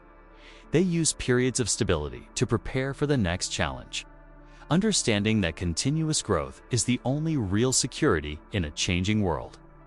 The alternative to voluntary growth is involuntary change forced by external circumstances. People who refuse to expand their comfort zones often find themselves pushed out of them by events beyond their control, without the skills and confidence to navigate successfully. Rule 48. Your mental health affects everything else. Emotional well-being influences physical health, relationship quality, work performance, and decision-making capacity. Neglecting mental health creates ripple effects that impact every area of life. Mental health isn't just about avoiding depression or anxiety. It's about developing emotional resilience, stress management skills, and psychological tools that support optimal functioning. Like physical fitness, mental fitness requires ongoing attention and practice. The stigma surrounding mental health prevents many people from seeking help or developing psychological skills proactively. This neglect often leads to more serious problems that could have been prevented with earlier intervention. Stress, anxiety, depression, and other mental health challenges affect cognitive function, immune response, sleep quality, and interpersonal relationships. Addressing these issues isn't just about feeling better. It's about performing better in all aspects of life. Mental health maintenance includes practices like meditation, therapy, stress reduction, social connection, and activities that promote psychological well-being. These aren't luxuries, but essential investments in your overall effectiveness and happiness. Successful people prioritize mental health because they understand its foundational role in achievement and satisfaction. They seek therapy when needed, practice stress management techniques, and create lifestyle habits that support emotional balance. This principle reminds us that taking care of your mind is just as important as taking care of your body, and that psychological well-being enables rather than competes with worldly success. Rule 49. What you focus on expands your attention, determines your reality. Whatever receives your mental focus grows in importance, influence, and presence in your life, while what you ignore tends to diminish. This principle operates both positively and negatively. Focus on problems, and you'll find more problems. Focus on opportunities, and you'll discover more possibilities. Focus on what's wrong with your relationship, and conflicts will dominate your experience. Focus on what you appreciate about your partner, and those qualities will become more prominent.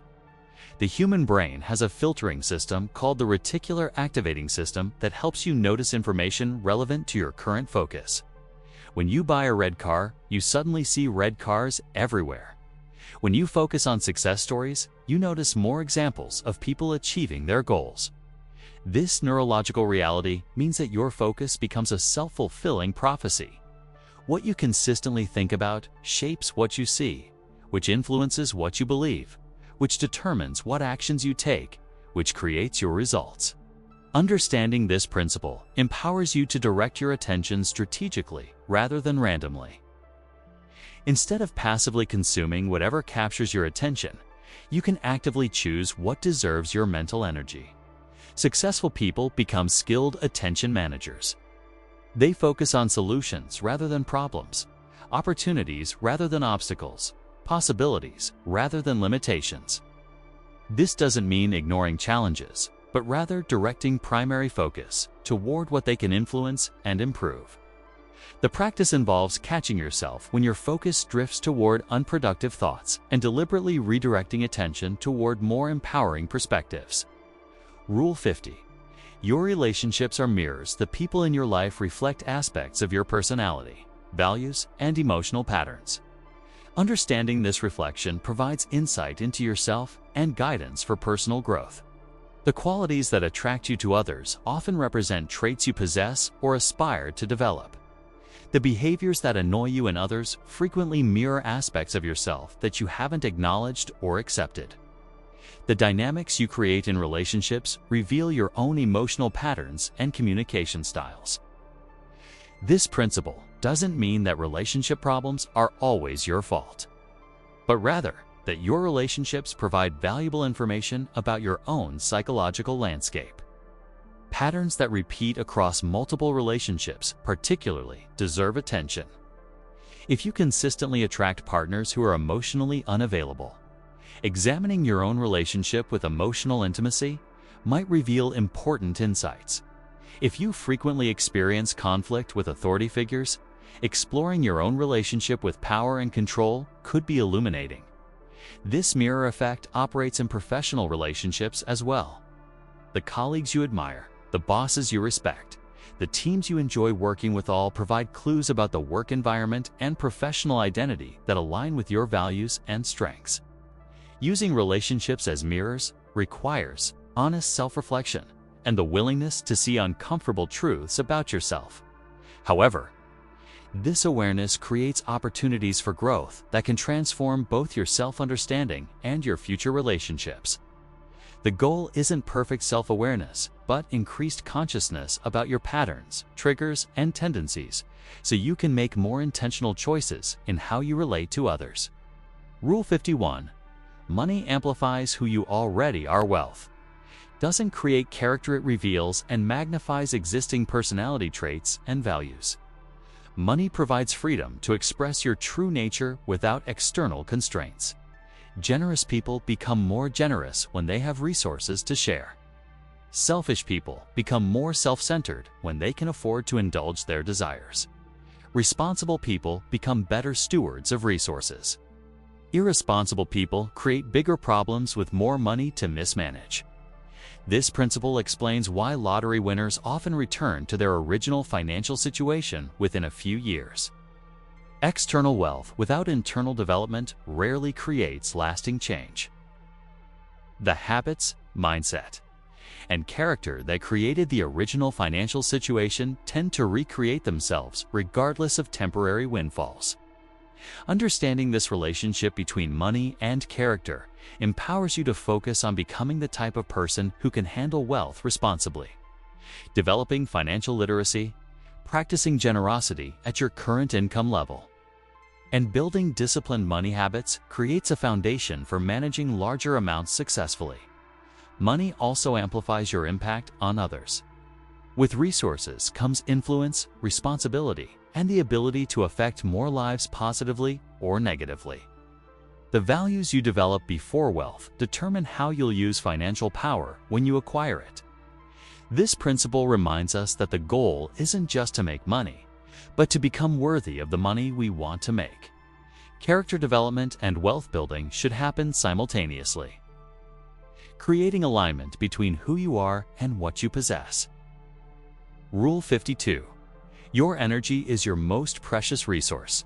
Physical energy, mental focus, and emotional capacity are finite resources that require careful management. How you invest your energy determines your effectiveness and satisfaction more than how much time you have available. Energy management differs from time management because energy varies throughout the day and depends on factors like health, stress, sleep, and nutrition.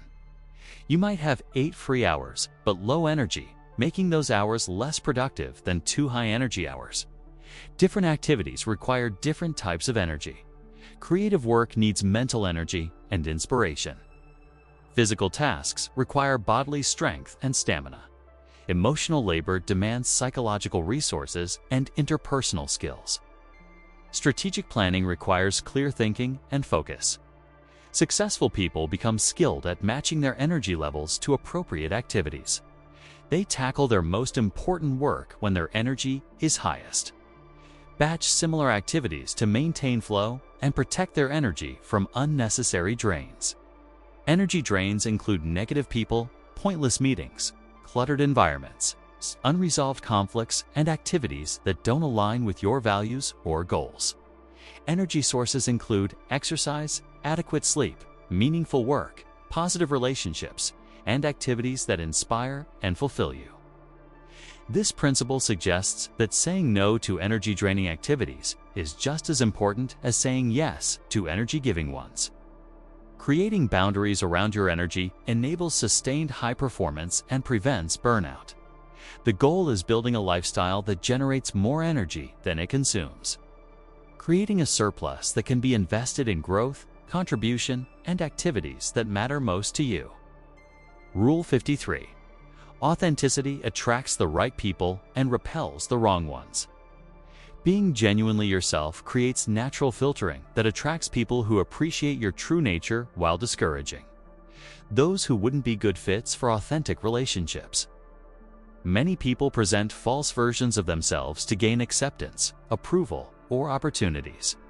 While this strategy might work temporarily, it creates relationships based on pretense that become exhausting to maintain and ultimately unsatisfying for everyone involved. Authenticity doesn't mean sharing everything about yourself or being inappropriate in professional settings. It means aligning your external expression with your internal reality, expressing your genuine thoughts, feelings, values, and personality within appropriate boundaries. When you're authentic, the people who are drawn to you appreciate who you really are rather than who you're pretending to be. This creates deeper, more meaningful connections that don't require constant performance or mask wearing. The flip side is that authenticity might make you less appealing to some people, and that's actually beneficial. People who would reject your authentic self wouldn't be good long-term friends, partners, or colleagues anyway. Better to discover incompatibility early than after investing significant time and energy. This principle applies to professional contexts as well. Companies and colleagues who appreciate your authentic working style, communication approach, and professional values are more likely to provide environments where you can thrive. Authenticity requires self-awareness, self-acceptance, and the courage to be vulnerable. It means knowing who you are, accepting your strengths and weaknesses, and expressing yourself honestly while remaining open to growth and feedback. Rule 54. Your standards become your reality. The level of quality, behavior, and treatment you consistently accept determines what you consistently experience. Your standards act as filters that either elevate or diminish your life circumstances. People with high standards attract high-quality relationships, opportunities, and experiences because they consistently reject what doesn't meet their criteria. People with low standards often settle for less than they deserve because they accept whatever comes their way. This principle applies to every area of life. Professional standards determine the quality of work you produce and the respect you command. Relationship standards influence the treatment you receive from others. Personal standards affect your health, environment, and self-respect. The challenge is that raising your standards often requires short-term sacrifice for long-term benefit. Saying no to mediocre opportunities creates space for better ones. Ending relationships that don't serve you creates availability for healthier connections. Refusing to accept poor treatment temporarily increases conflict, but ultimately commands respect. Standards must be realistic and achievable while still challenging you to grow. Impossibly high standards create frustration and paralysis, while extremely low standards create stagnation and disappointment. Successful people continuously evaluate and adjust their standards, raising them gradually as their capabilities and circumstances improve. They understand that their standards communicate their self-worth to others and influence how they're treated. This principle reminds us that we often get what we tolerate rather than what we prefer. Changing your standards is one of the fastest ways to change your life experience. Rule 55. Luck is where preparation meets opportunity. What appears to be random good fortune usually results from preparation positioning someone to recognize and capitalize on opportunities that others miss or cannot handle. Lucky people aren't actually luckier, they're better prepared to notice opportunities and more capable of acting on them when they appear. They've developed skills, built networks, and created readiness that allows them to benefit from circumstances that seem random but are actually quite predictable. Preparation includes obvious elements like education, skill development, and experience, but also less obvious factors like maintaining physical health, building financial reserves, and cultivating relationships. These preparations create options when opportunities arise. Opportunity recognition requires awareness and openness to possibilities that might not match your original plans. Many breakthrough moments happen when prepared people notice patterns, connections, or possibilities that others overlook. The intersection of preparation and opportunity explains why success often seems to happen overnight after years of invisible work. The public sees the opportunity and result, but misses the preparation that made success possible. This principle empowers you to create your own luck by investing in preparation even when specific opportunities aren't visible. Building capabilities, expanding networks, and developing resources increases the probability that you'll be ready when opportunities appear. Successful people understand that luck is not something that happens to them, but something they create through deliberate preparation and alert opportunism. They stay ready so they don't have to get ready. Rule 56. Your problems are usually symptoms, not causes. Most challenges we face are surface-level manifestations of deeper underlying issues. Addressing symptoms provides temporary relief, but rarely creates lasting solutions. Chronic lateness might be a symptom of poor time management, which might be a symptom of overcommitment, which might be a symptom of difficulty saying no, which might be a symptom of people-pleasing tendencies rooted in low self-worth. Financial problems often stem from underlying emotional relationships with money, security, and self-worth rather than simply income levels. Relationship conflicts frequently reflect deeper communication patterns, attachment styles, or unmet emotional needs rather than the specific issues couples argue about.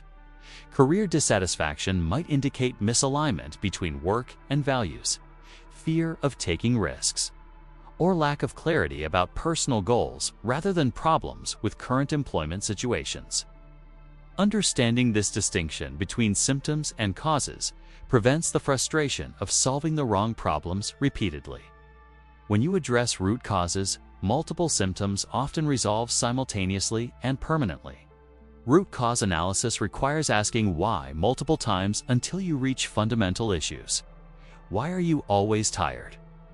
Poor sleep. Why do you sleep poorly? Too much caffeine. Why do you drink too much caffeine? To cope with stress. Why are you stressed? Overwhelming work demands. Why are your work demands overwhelming? Poor boundary setting. Okay? Now you've identified the real issue to address. This deeper level of problem solving takes more effort initially, but creates more lasting solutions than surface-level fixes. Rule 57. Your future self is depending on your current choices. Every decision you make today either serves or sabotages the person you'll become tomorrow. This long-term perspective transforms how you evaluate options and make choices. Most decision-making focuses on immediate consequences and short-term benefits. While present satisfaction matters, the compound effect of daily choices creates the trajectory of your entire life. Your future health, wealth, relationships, and opportunities depend on patterns you're establishing today. This principle applies to obvious areas like financial planning and health habits, but also to subtler choices about learning, relationship building, and personal development. The skills you develop now determine your future options. The relationships you nurture today become tomorrow's opportunities. The habits you form create the person you become.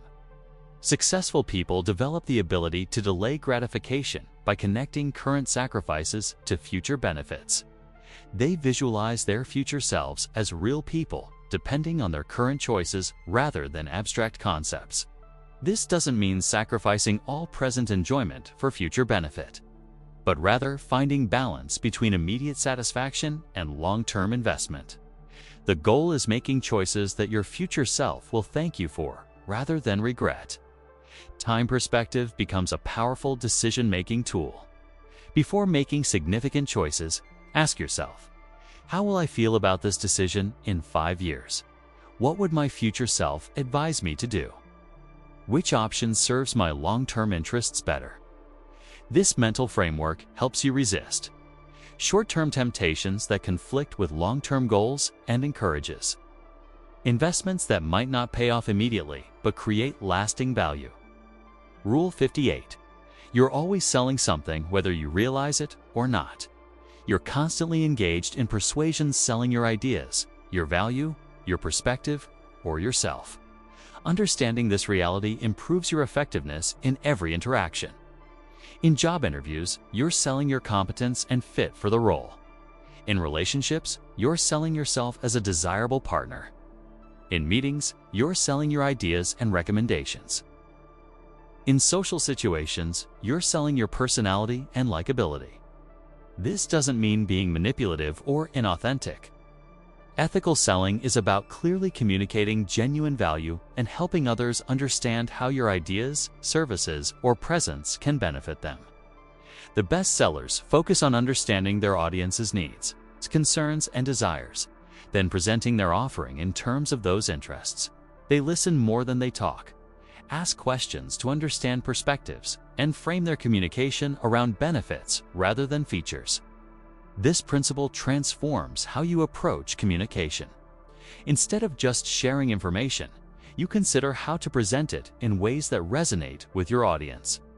Instead of assuming your value is obvious, you learn to articulate it clearly and persuasively. Professional success often depends more on your ability to sell your ideas and contributions than on the quality of your work alone. Two equally competent people will have different career trajectories based on their communication and persuasion skills. Developing selling skills, really communication and influence skills, makes you more effective in every relationship and situation where you need cooperation, agreement, or support from others. Rule 59. Your attention is your life. Where you direct your mental focus determines your experience of reality. Your attention is the lens through which you perceive and interact with the world, making it your most valuable and carefully guarded resource. In our hyper-connected age, countless forces compete for your attention: social media, news, entertainment, advertising, and endless digital distractions. These external influences shape your thoughts, emotions, and worldview, often without your conscious awareness. Attention determines not just what you notice, but how you feel about what you notice. Focus on negative news, and the world seems dangerous and hopeless. Focus on learning opportunities, and life feels exciting and full of potential. Focus on what's missing, and you experience scarcity. Focus on what you have, and you experience abundance. The quality of your attention also affects your relationships, work performance, and personal growth. Scattered attention creates shallow experiences and superficial connections. Focused attention creates depth, mastery, and meaningful engagement. Successful people become deliberate attention managers. They choose what deserves their mental energy rather than allowing external forces to make that choice for them.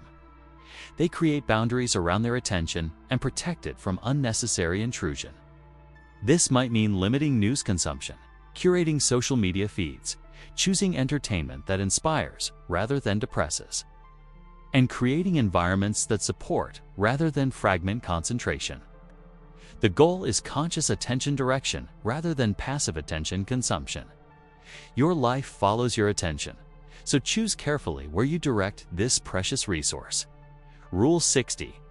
Consistency in small things builds trust in big things. Reliability in minor matters creates confidence in your ability to handle major responsibilities. People judge your trustworthiness based on your performance in seemingly insignificant situations. Showing up on time, following through on small commitments, responding to messages promptly.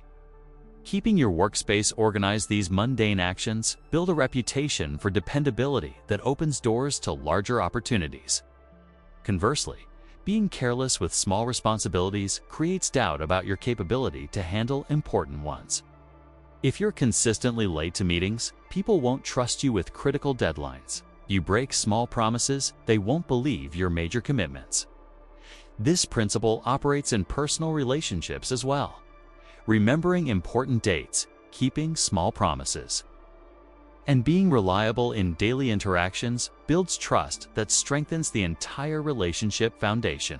The compounding effect of small consistencies is often invisible until tested by significant challenges or opportunities. When crises arise or big projects need leadership, people naturally turn to those who have demonstrated reliability in routine matters. Building this reputation requires attention to details that might seem unimportant in isolation, but create powerful patterns over time.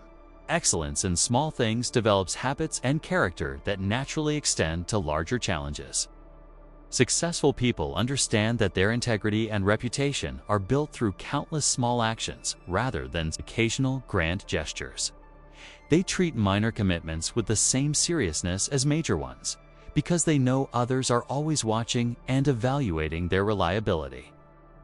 Rule 61.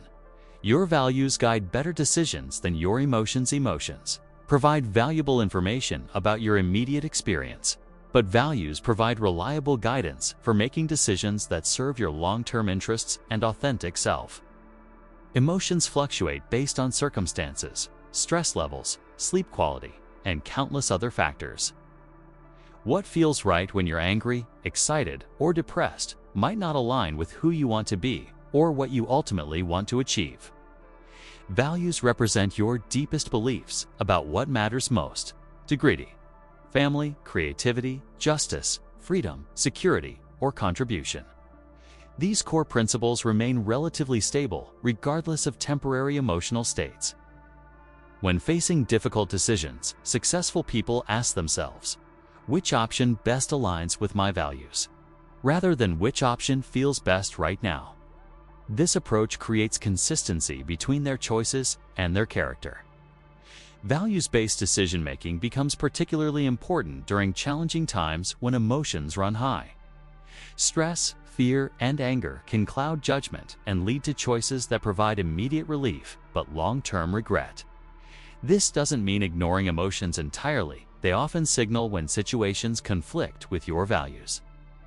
But it means using values as the primary filter for important decisions, while considering emotions as additional information. Clarifying your values requires reflection and honesty about what truly matters to you versus what you think should matter. Your actual values are revealed by how you spend your time, money, and energy, rather than what you say is important. When your decisions align with your values, you experience integrity and authenticity. When they conflict, you experience internal tension and regret. Rule 62. Successful people do what unsuccessful people won't. The difference between achievement and mediocrity often comes down to willingness to do difficult, boring, or uncomfortable tasks that others avoid. Everyone wants the results of success: financial freedom, recognition, meaningful relationships, good health, but not everyone is willing to invest in the process that creates those results. Successful entrepreneurs do the market research, financial planning, and customer development that dreamers skip. Successful students do the homework, attend the extra sessions, and seek help when confused. Successful athletes do the conditioning, practice, and recovery work that recreational players avoid. This principle extends beyond professional achievement to personal development. Successful people have difficult conversations that others postpone. They set boundaries that others avoid establishing. They invest in personal growth while others consume entertainment. The specific actions vary by field and goal, but the pattern remains consistent. Successful people consistently do what unsuccessful people find reasons to avoid or postpone. This isn't about working harder necessarily, but about working on the right things even when they're challenging or unrewarding in the short term. It's about process focus rather than outcome focus. The irony is that avoiding difficult tasks in the short term often creates more difficulty in the long term. Avoiding financial planning creates money stress. Avoiding health habits creates medical problems. Avoiding relationship work creates emotional problems. Understanding this principle helps you identify the specific actions in your field or situation that separate achievers from dreamers. Then commit to doing those things consistently. Rule 63. Your environment is stronger than your willpower, relying on self-control to overcome. Environmental pressures is a losing strategy. Designing your surroundings to support your goals is far more effective than fighting against them. Willpower is a finite resource that gets depleted throughout the day. The more decisions you make and temptations you resist, the less self-control you have available for subsequent challenges.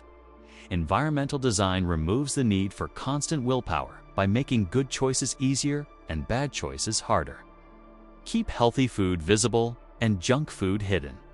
Place exercise equipment where you'll see it regularly. Remove distracting apps from your phone's home screen. This principle applies to social environments as well. Surrounding yourself with people who embody the habits and attitudes you want to develop makes positive change feel natural rather than forced. Physical environments influence behavior through subtle psychological mechanisms. Cluttered spaces increase stress and reduce focus. Natural light improves mood and energy. Organized environments promote clear thinking and productive action. The most successful people become environmental architects, deliberately designing their physical and social surroundings to support rather than undermine their goals. They remove obstacles to desired behaviors and create friction for unwanted ones. This approach requires initial effort to restructure your environment, but it pays dividends through reduced daily friction and improved automatic behaviors. Instead of fighting your environment, you make it work for you. The goal is creating what behavioral scientists call choice architecture, structuring your environment so that the right choices become the obvious and easy choices. Rule 64. Learning never stops in a rapidly changing world. The ability to continuously acquire new knowledge and skills becomes more valuable than any specific expertise you currently possess. The half-life of specific technical skills continues to shrink as technology and markets evolve. What you learned in school or early in your career may become obsolete within a few years. Continuous learning becomes essential for remaining relevant and valuable. This doesn't just apply to technical fields. Communication styles, social dynamics, business practices, and even relationship norms evolve over time. People who stop learning gradually become disconnected from current reality. Lifelong learners develop meta-learning skills, the ability to learn how to learn effectively. They become comfortable with being beginners in new domains, understand how to acquire knowledge efficiently, and develop systems for applying what they learn. The most successful people treat learning as a core life activity rather than something they did in school. They read regularly, seek feedback actively, experiment with new approaches, and remain curious about fields outside their expertise. Learning also prevents mental stagnation and maintains cognitive flexibility. Challenging your brain with new information and skills builds mental resilience and adaptability that serves you throughout life. The key is developing learning habits that fit your lifestyle and interests. This might involve reading for 30 minutes daily, listening to educational podcasts during commutes, taking online courses, attending workshops, or finding mentors in areas you want to develop. In the modern economy, your learning ability determines your earning ability more than your current knowledge base. Rule 65. Your story shapes your identity. The narrative you tell yourself about your life, your past experiences, current circumstances, and future possibilities becomes the framework within which you operate and make decisions. Everyone creates stories to make sense of their experiences. These stories include interpretations about why things happened, what they mean about you as a person, and what they suggest about your future prospects. Empowering stories focus on growth, learning, resilience, and possibility. They frame setbacks as temporary and specific, rather than permanent and pervasive. They emphasize your agency and capability, rather than your limitations and circumstances. Limiting stories focus on victimhood, fixed characteristics, and external constraints. They frame challenges as evidence of personal inadequacy, rather than opportunities for development. They emphasize what's wrong with your situation, rather than what's possible. The fascinating aspect of storytelling is that multiple interpretations of the same events are usually possible. A job loss can be a devastating failure or a liberating opportunity. A relationship ending can be a personal rejection or a chance for growth. A health challenge can be unfair suffering or a wake-up call for positive change.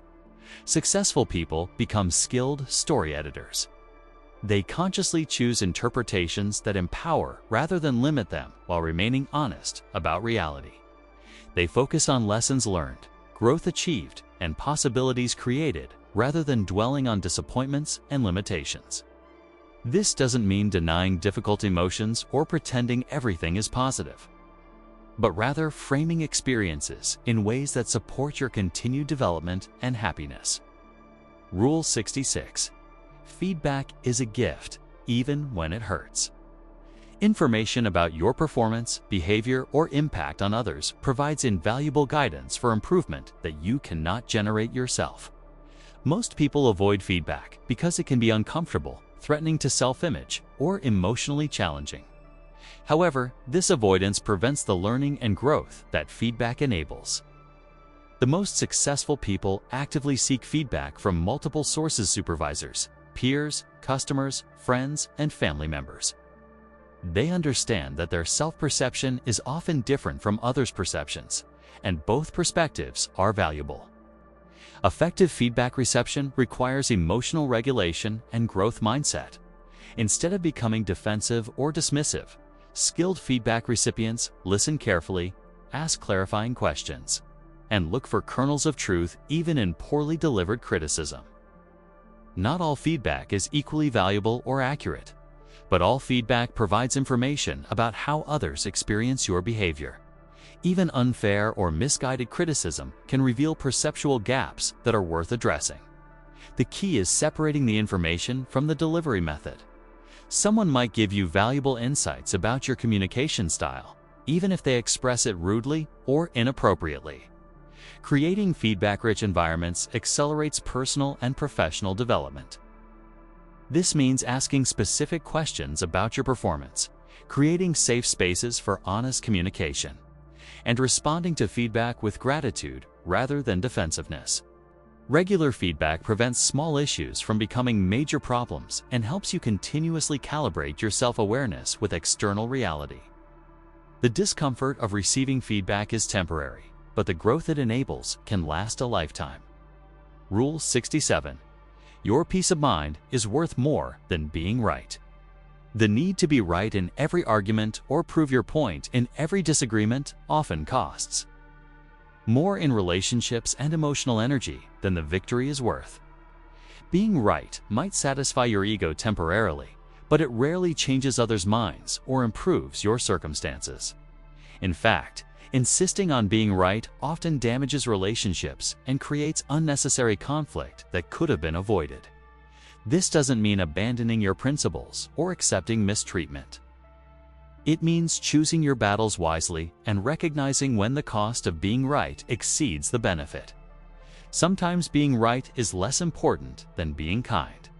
Maintaining relationships or preserving your emotional energy for more important matters. Sometimes you can be right and still lose what matters most. The most successful people develop the wisdom to know when to engage in debates and when to let things go. They can distinguish between issues worth fighting for and ego-driven needs to be proven correct. This principle becomes particularly important in close relationships where the need to be right can create ongoing tension and resentment. Marriages, friendships, and family relationships often benefit more from understanding and acceptance than from winning arguments. Peace of mind comes from internal security rather than external validation. When you're confident in your own worth and judgment, you don't need others to agree with you to feel good about yourself. The practice involves catching yourself in the moment when you feel the urge to prove your point and asking, is this worth the energy and potential relationship cost? Often the answer is no.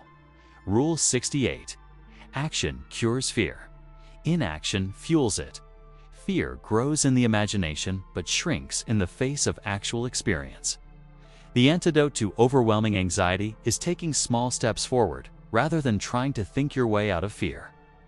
When we avoid what we fear, our imagination fills the void with worst-case scenarios that are usually more frightening than reality. Avoidance teaches our nervous system that the feared situation is indeed dangerous, reinforcing the fear response.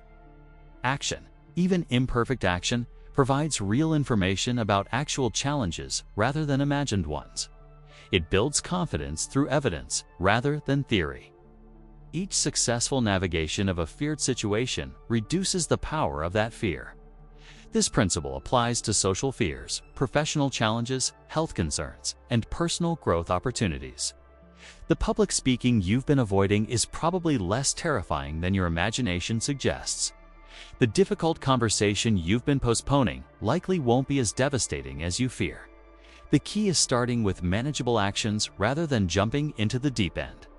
If you fear public speaking, begin with speaking up in small meetings before tackling keynote presentations. If you fear rejection, practice making small requests before asking for major favors. Successful people understand that courage isn't the absence of fear, but action in the presence of fear. They use action as a tool for managing anxiety and building confidence in their ability to handle challenges. This doesn't mean being reckless or ignoring legitimate safety concerns. It means distinguishing between psychological fears that limit growth and practical concerns that require caution. The more you practice acting despite fear, the more you develop faith in your ability to handle whatever comes your way. Rule 69. Your reputation in your industry matters more than your resume.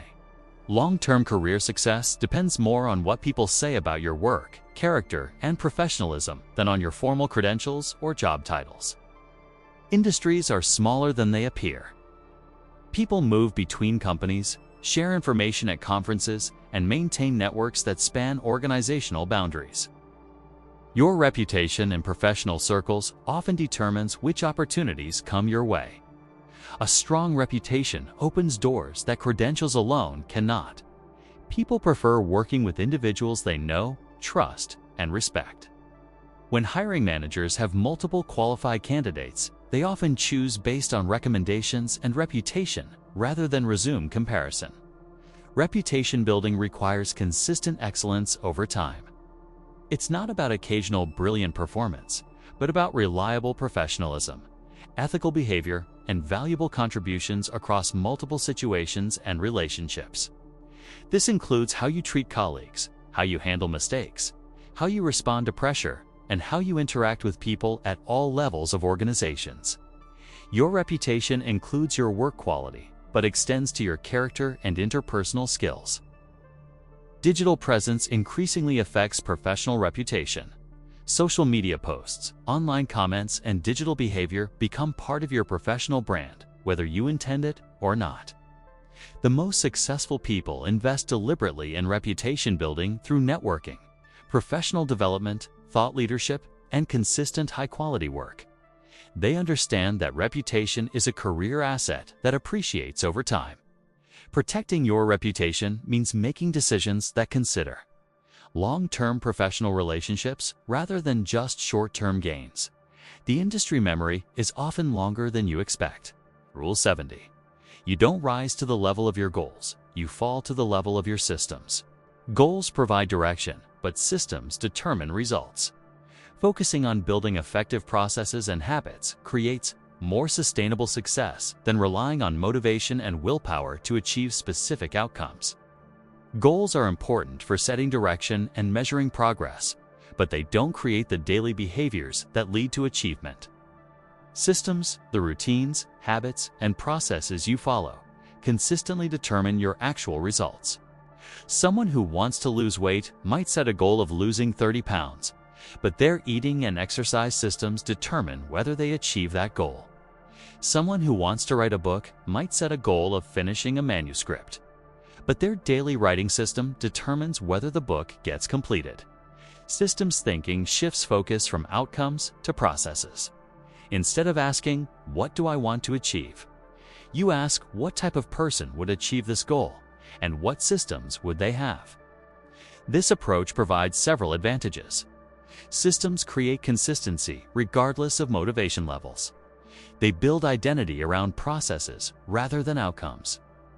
They create satisfaction from daily progress rather than deferring happiness until goal achievement. Successful people become skilled system designers. They create routines that support their goals, build habits that compound over time, and develop processes that work regardless of their emotional state or motivation levels. The goal becomes building systems so effective that goal achievement becomes inevitable rather than hoping willpower will carry you to your desired outcome. When you change your systems, you change your life more reliably than when you change your goals. Rule 71. Your inner circle determines your trajectory. The 5 people you spend the most time with have more influence on your life direction than almost any other factor. Choose these relationships carefully because they shape your beliefs, habits, and possibilities. This influence operates through multiple mechanisms. Social proof makes your friends' behaviors seem normal and acceptable. Emotional contagion spreads their moods and attitudes to you. Conversation topics and interests gradually align through repeated exposure. Your inner circle also determines your opportunities. They share job openings, make introductions, recommend you for projects, and include you in social and professional networks. Their connections become your connections over time. The challenge is that changing your inner circle requires courage and might create temporary loneliness. It means saying no to comfortable but limiting relationships, while actively seeking connections that challenge and inspire you. This doesn't mean abandoning old friends who aren't growing, but it does mean being intentional about expanding your circle to include people who model the life you want to live. Quality matters more than quantity.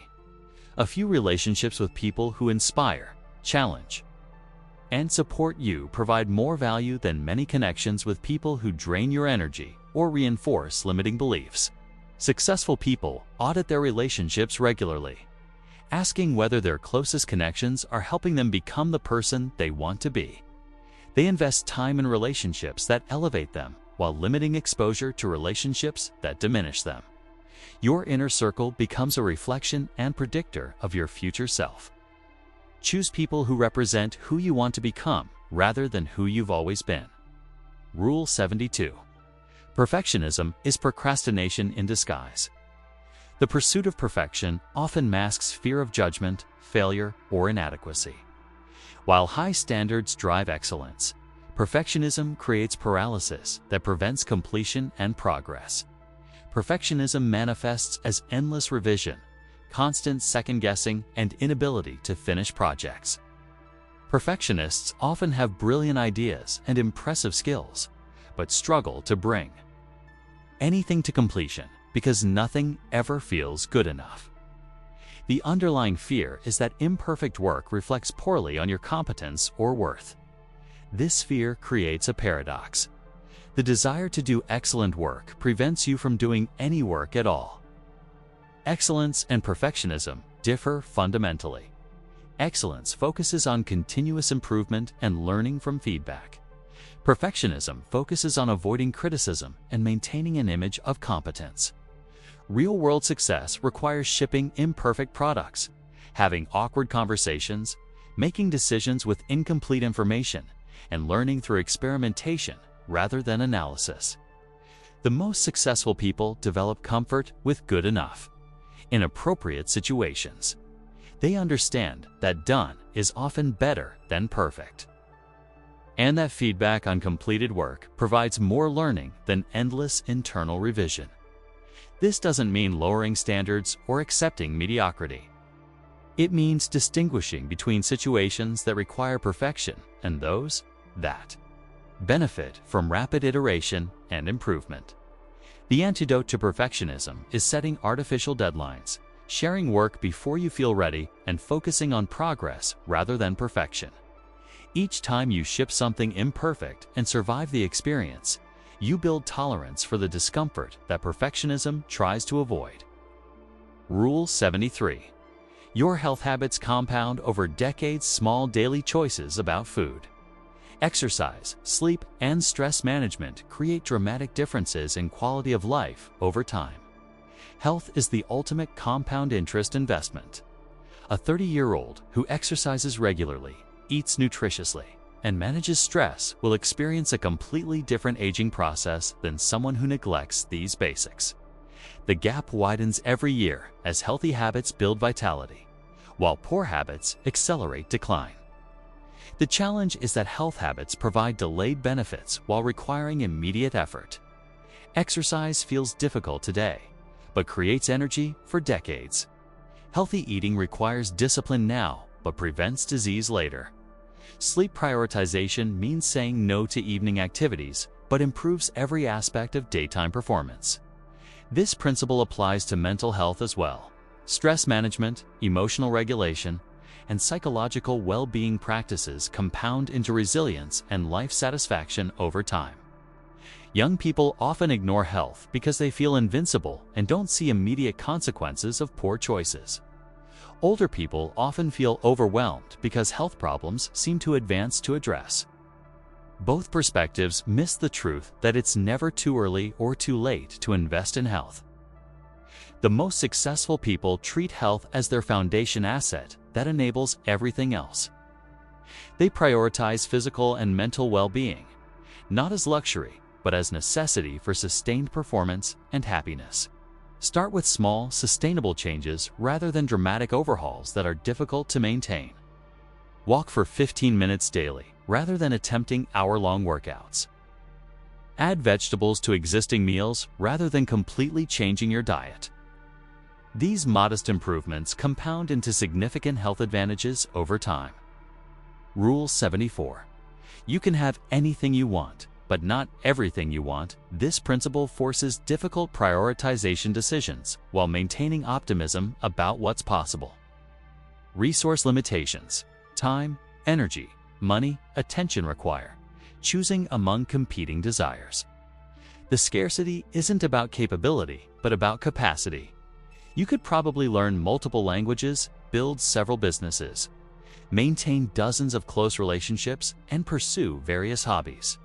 But doing all of these simultaneously would result in mediocrity in each area rather than excellence in any. Understanding this trade-off empowers better decision-making. Instead of trying to do everything and succeeding at nothing, you can choose fewer priorities and achieve meaningful progress in areas that matter most. This principle applies to career paths, relationship choices, skill development, and lifestyle design. The successful entrepreneur might sacrifice work-life balance for business growth. The dedicated parent might sacrifice career advancement for family time. The pursuing artist might sacrifice financial security for creative fulfillment. The key is making these trade-offs consciously rather than unconsciously. When you're clear about what you want most, saying no to other good options becomes easier because you understand what you're saying yes to.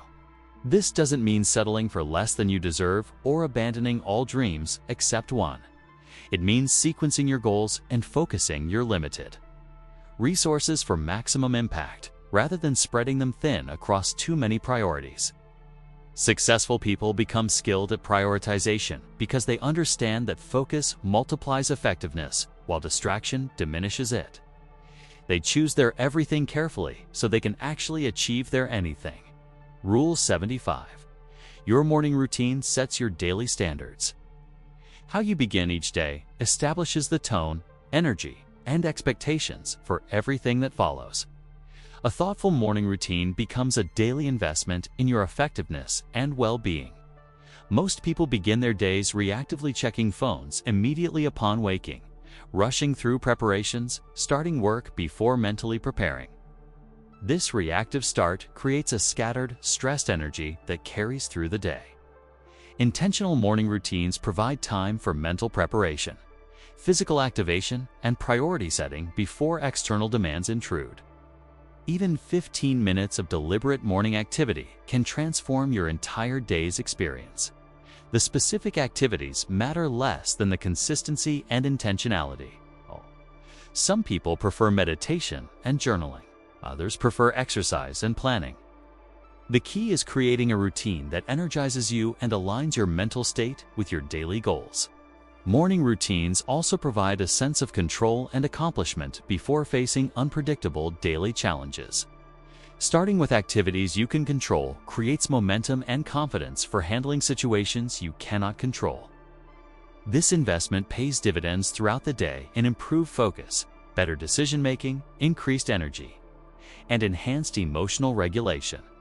The small time investment in the morning multiplies productivity and satisfaction in every subsequent hour.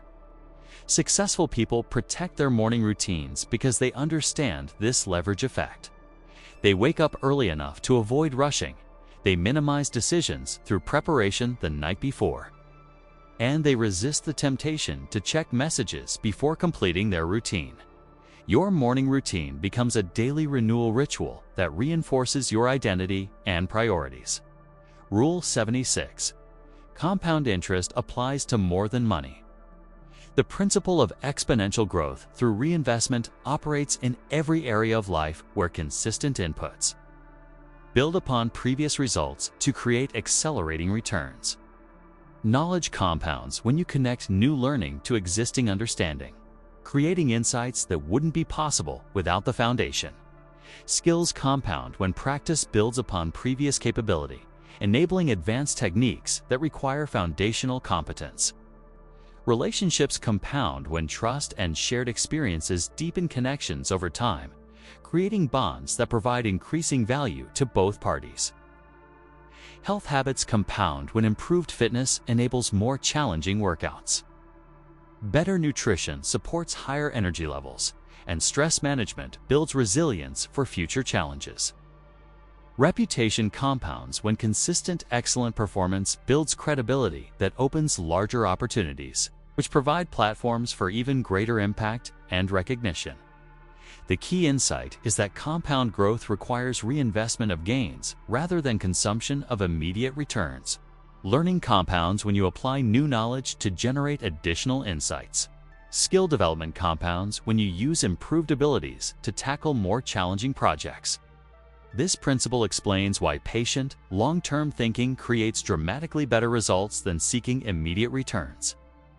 Early stages of compound growth feel slow and unimpressive, but the exponential phase creates results that seem impossible from the starting point.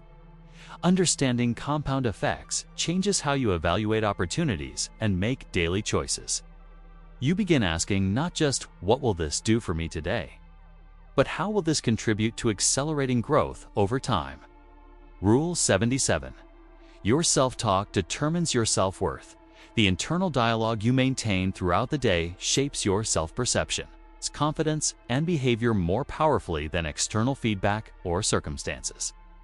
Most people wouldn't tolerate from others the critical, harsh, or limiting language they use with themselves. This internal criticism creates emotional stress and undermines performance in ways that external challenges rarely can. Negative self-talk becomes self-fulfilling prophecy. When you consistently tell yourself you're not good enough, not smart enough, or not capable enough, you unconsciously behave in ways that confirm these beliefs. The good news is that you have complete control over your internal dialogue. You can choose to speak to yourself with the same kindness, encouragement, and support you would offer a good friend facing similar challenges. Positive self-talk isn't about denying reality or pretending problems don't exist. It's about framing challenges as opportunities for growth rather than evidence of inadequacy. It's about focusing on what you can control rather than what you cannot. Successful people develop awareness of their internal dialogue and consciously choose empowering language. Instead of "I can't do this," they think "I'm learning how to do this." Instead of "I always mess up," they think "I'm improving through practice." This mental habit takes time to develop because most people have practiced negative self-talk for years. But, like any habit, it can be changed through awareness and consistent practice. The voice in your head becomes your most constant companion. Choose to make it an ally rather than an enemy. Rule 78. Experience is the best teacher.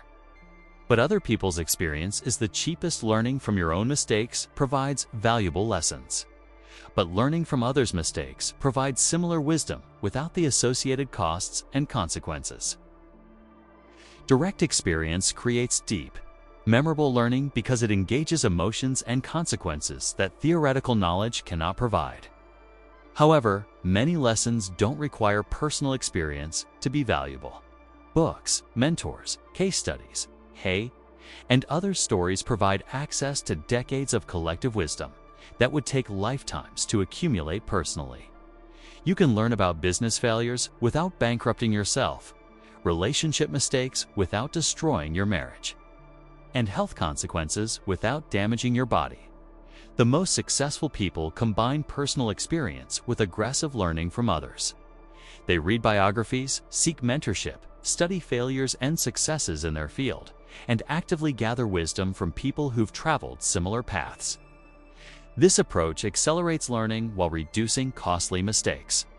Instead of reinventing solutions to common problems, you can build upon others' innovations and focus your experimental energy on truly unique challenges.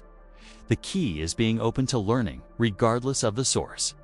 Wisdom can come from books written decades ago, conversations with colleagues, or observations of strangers' experiences. Age, credentials, and status don't determine the value of lessons offered. This principle particularly applies to emotional and relationship learning. Understanding psychological patterns, communication dynamics, and human nature through others' experiences can prevent years of personal relationship difficulties. Combine the depth of personal experience with the breadth of collective wisdom for optimal learning and growth. Rule 79. Your comfort zone expansion rate determines your growth rate. The speed at which you deliberately challenge yourself with new experiences, skills, and situations directly correlates with how quickly you develop personally and professionally. Comfort zones aren't fixed boundaries, but elastic limits that expand or contract based on your recent experiences. Regular challenge expands them gradually, while avoidance causes them to shrink over time. People who push their comfort zones weekly develop higher tolerance for uncertainty, better problem-solving skills, and increased confidence in their adaptability. Those who avoid discomfort find their comfort zones becoming increasingly restrictive. This expansion doesn't require dramatic changes or extreme challenges. Small, consistent steps outside familiar territory create growth momentum that builds over time. Take a different route to work. Start conversations with strangers. Volunteer for new projects. Try unfamiliar foods. Or attend events outside your usual interests. The key is making comfort zone expansion a regular practice, rather than waiting for life to force growth upon you. Voluntary discomfort builds resilience and capability that serves you when involuntary challenges arise. Successful people treat comfort zone expansion as a skill to develop rather than a personality trait they either possess or lack. They gradually increase their tolerance for uncertainty, rejection, failure, and social discomfort. Each successful navigation of unfamiliar territory builds evidence that you can handle challenges, which increases your willingness to take on larger challenges in the future. The compounding effect means that people who consistently expand their comfort zones develop exponentially greater capability and confidence over time compared to those who stay safe. Rule 80. Success is a process, not an event. The achievements that seem to happen overnight usually result from years of invisible preparation, skill development, and persistent effort that nobody sees. Media coverage focuses on dramatic moments: the IPO, the championship, the breakthrough product, the award ceremony. This creates the illusion that success happens suddenly through luck, talent, or inspiration, rather than through systematic effort over time. Understanding success as a process changes how you approach goals and handle setbacks. Instead of expecting immediate results, you focus on daily improvement and trust that consistent effort will eventually create visible outcomes. This perspective provides resilience during difficult periods when progress seems slow or invisible. Instead of questioning whether you're on the right path, you evaluate whether you're following effective processes and making consistent effort. Process-focused thinking also makes success more sustainable. When you understand the systems and habits that create results, you can maintain and reproduce success rather than treating it as a lucky accident.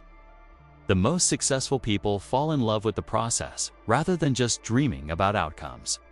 They find satisfaction in daily improvement, skill development, and problem solving rather than deferring happiness until achieving major milestones.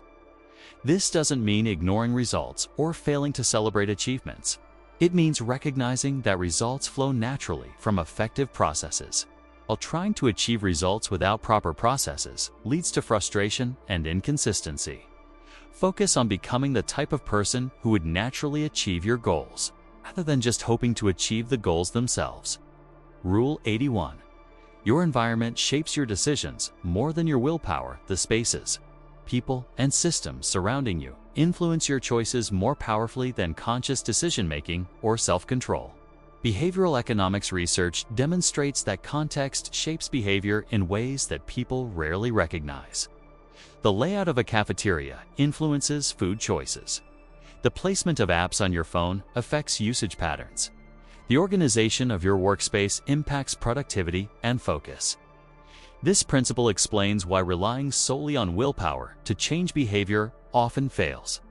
Willpower is limited and depletes throughout the day, while environmental influences operate continuously and automatically. Smart behavior change involves engineering your environment to support desired choices rather than fighting against it through pure self-control. Make healthy foods more visible and convenient than junk food. Place exercise equipment where you'll see it regularly. Remove distracting apps from easy access. Social environment may be most powerful of all. The people you spend time with, the conversations you have, and the activities you share shape your norms and expectations about what's possible and appropriate. Successful people become environmental architects, deliberately designing their physical and social surroundings to promote the behaviors and outcomes they want.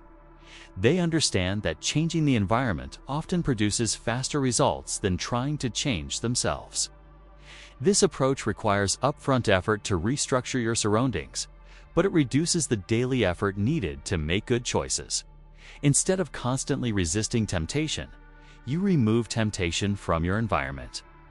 The goal is creating what behavioral scientists call choice architecture, designing your environment so that good choices become easy choices. Rule 82. Clarity reduces resistance when you're crystal clear about what you want, why you want it, and how you'll achieve it.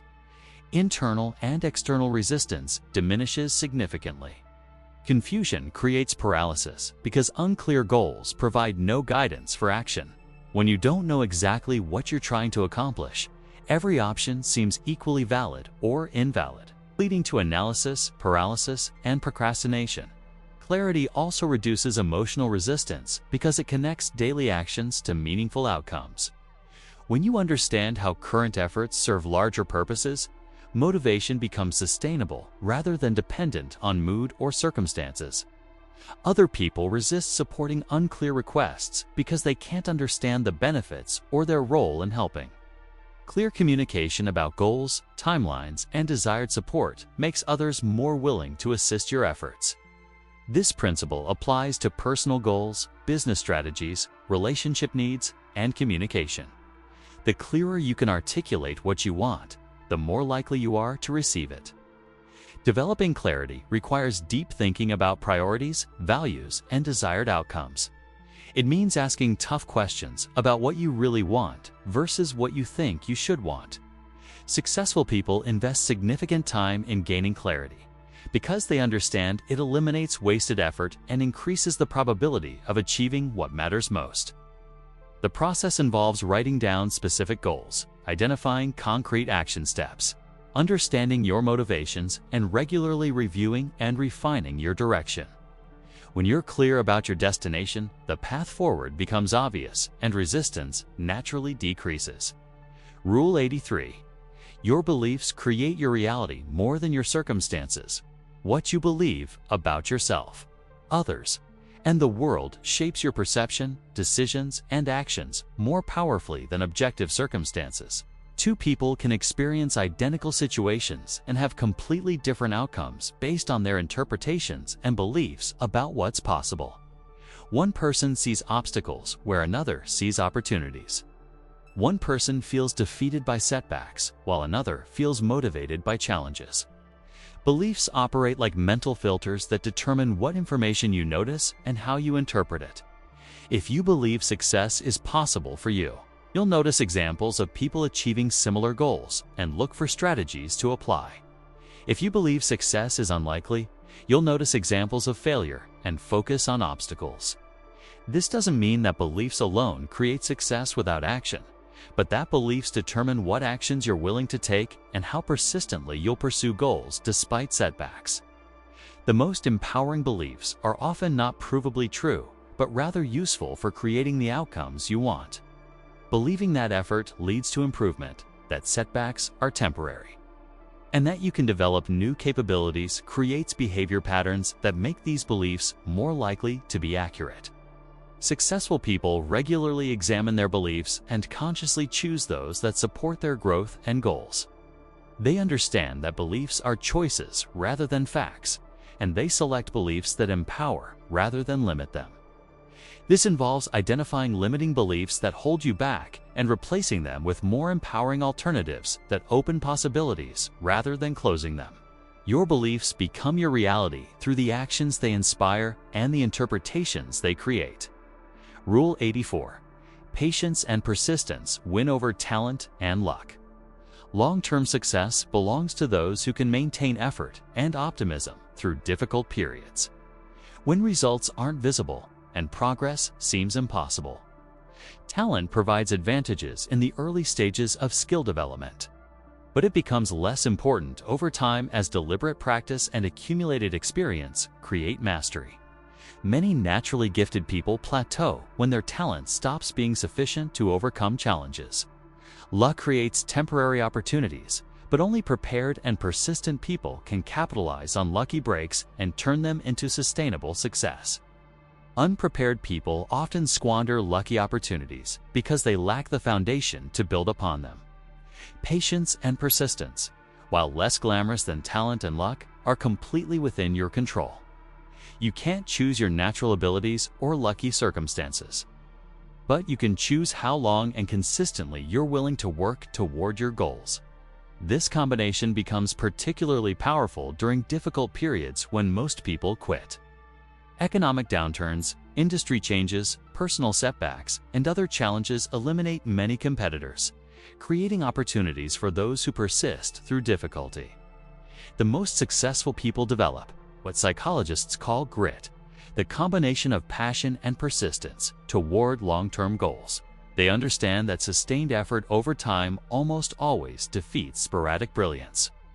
This doesn't mean stubbornly continuing ineffective strategies, but rather maintaining commitment to your goals while adapting your methods based on feedback and learning.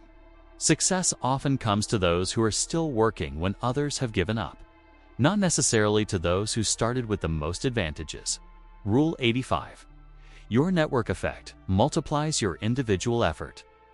The people who know, like, and trust you can achieve collectively what you could never accomplish alone. Building authentic relationships multiplies your capabilities exponentially. Individual effort has limits. You can only work so many hours, learn so much information, or be in one place at a time. Your network extends your reach through other people's time, knowledge, connections, and resources. This multiplication effect explains why some people achieve extraordinary results that seem disproportionate to their individual capabilities.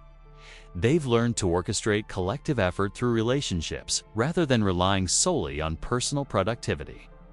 Network effects create compound growth because each valuable relationship potentially connects you to their entire network.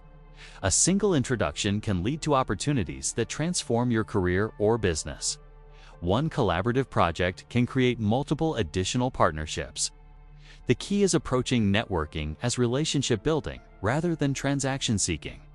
People who focus on giving value, supporting others' goals, and building genuine connections create networks that enthusiastically support their endeavors.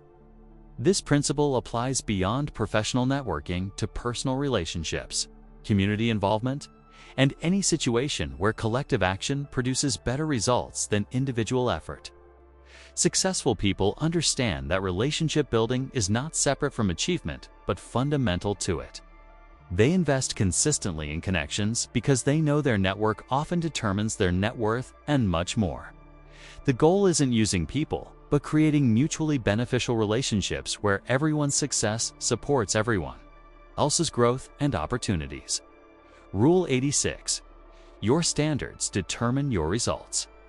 The level of quality, effort, and performance you consistently accept from yourself becomes your automatic operating level. Raising your standards raises your results almost immediately. Most people achieve exactly what they expect to achieve because their standards create their performance ceiling. If you accept mediocrity from yourself, you'll consistently produce mediocre work.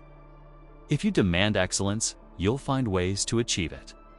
Standards operate differently from goals. Goals are external targets you aim for. Standards are internal minimums you accept. You might have a goal to exercise 5 times per week, but a standard that you never skip more than 2 days in a row. High standards create urgency and focus that average standards lack. When you refuse to accept poor performance from yourself, you naturally invest more effort, seek better strategies, and persist longer than people with lower expectations. This principle applies to every area where you can measure performance work quality: relationship behavior, health habits, financial management, and personal development. The standards you set become the results you achieve. Raising standards requires both aspiration and accountability. You must envision higher performance levels and create systems that prevent you from accepting less than your new minimums. Successful people regularly evaluate and raise their standards because they understand that their current results reflect their current standards. To achieve better results, they first commit to accepting nothing less than better performance from themselves. This internal shift often produces external results faster than goal setting or strategy changes, because it immediately affects daily effort and decision-making. Rule 87. Timing matters, but action matters more. While perfect timing can amplify results, waiting for ideal conditions often means missing opportunities entirely. Imperfect action beats perfect inaction in most situations. Perfect timing rarely exists because conditions are always changing and you can never have complete information about future circumstances. Market conditions shift, competition emerges, personal situations change, and opportunities evolve faster than your ability to analyze them perfectly. The most successful people develop bias toward action rather than analysis. They gather sufficient information to make informed decisions, then move forward while adjusting course based on real-world feedback. This doesn't mean being reckless or ignoring obviously poor timing. It means recognizing that moderate timing with strong execution usually beats perfect timing with poor execution. Many breakthrough achievements happened when timing seemed wrong, but persistent action created success despite unfavorable conditions. Economic recessions create opportunities for prepared people. Industry disruptions favor those who act quickly rather than those who wait for clarity. The key insight is that action creates timing as much as timing creates action.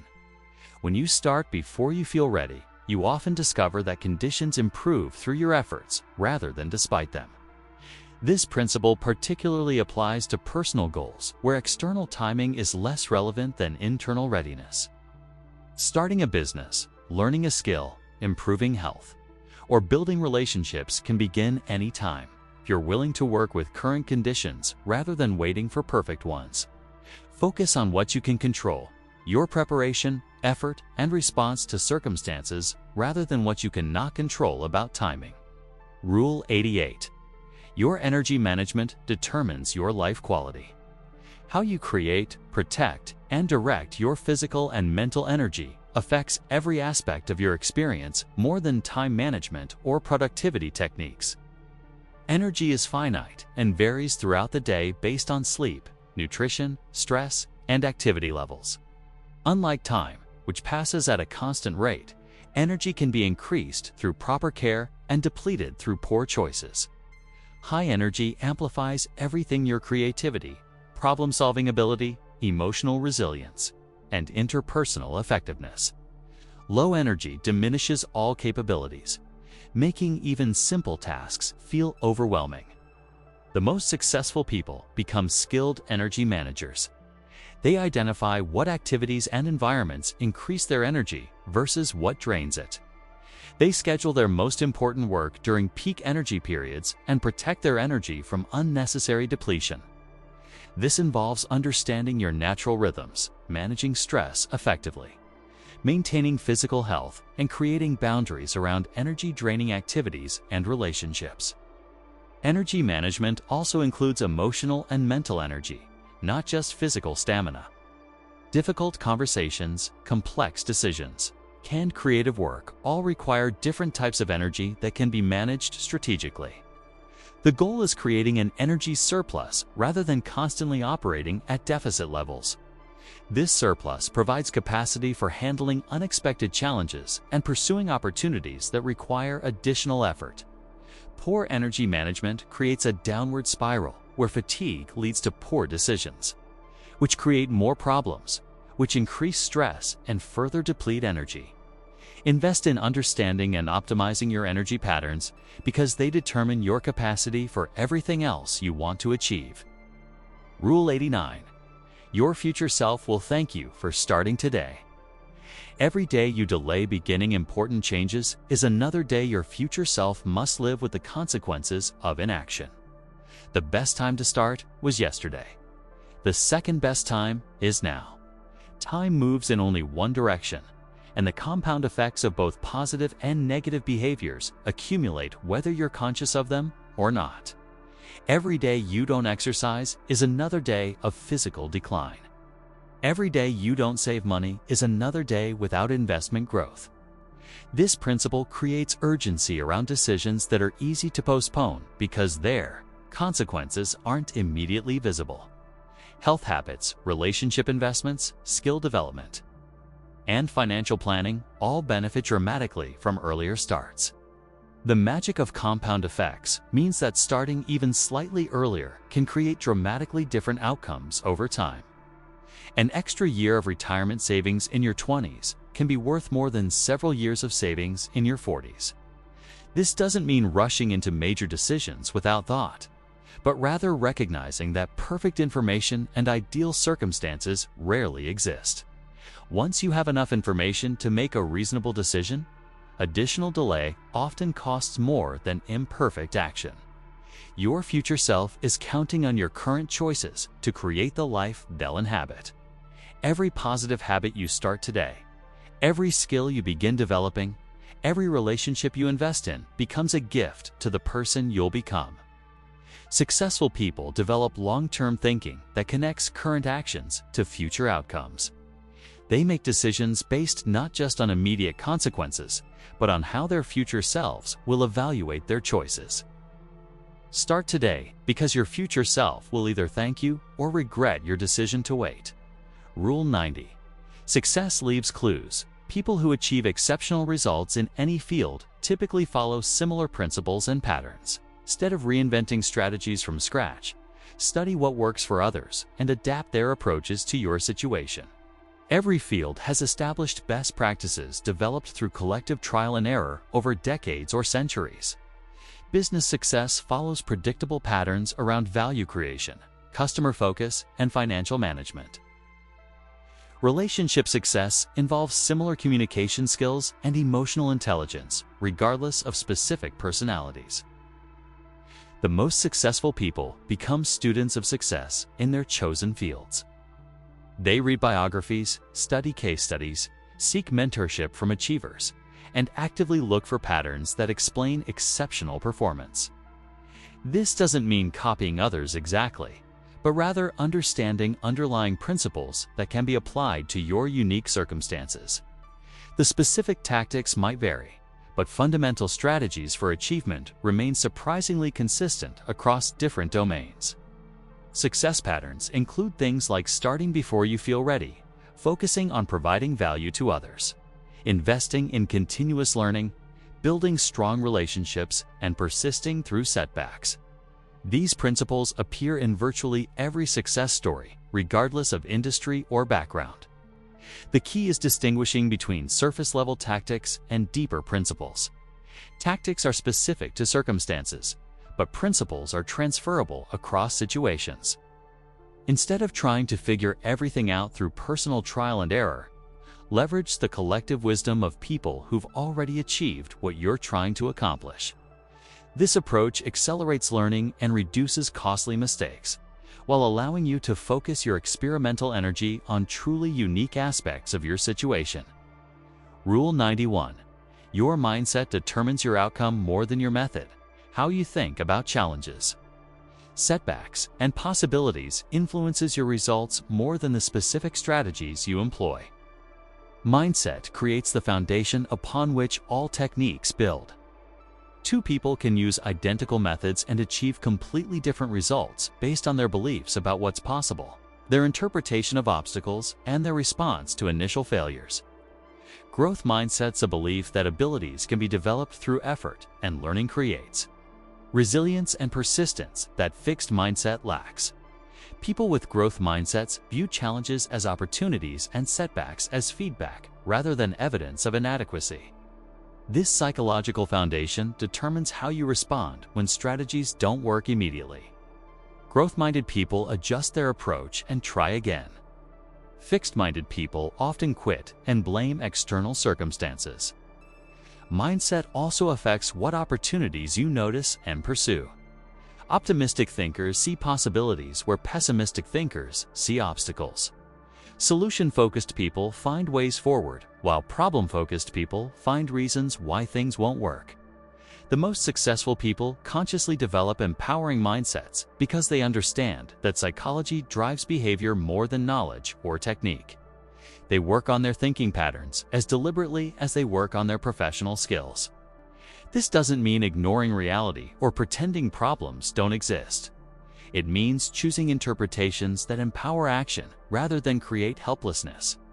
Your mindset becomes self-fulfilling because it determines what actions you take, how persistently you pursue goals, and how you interpret results.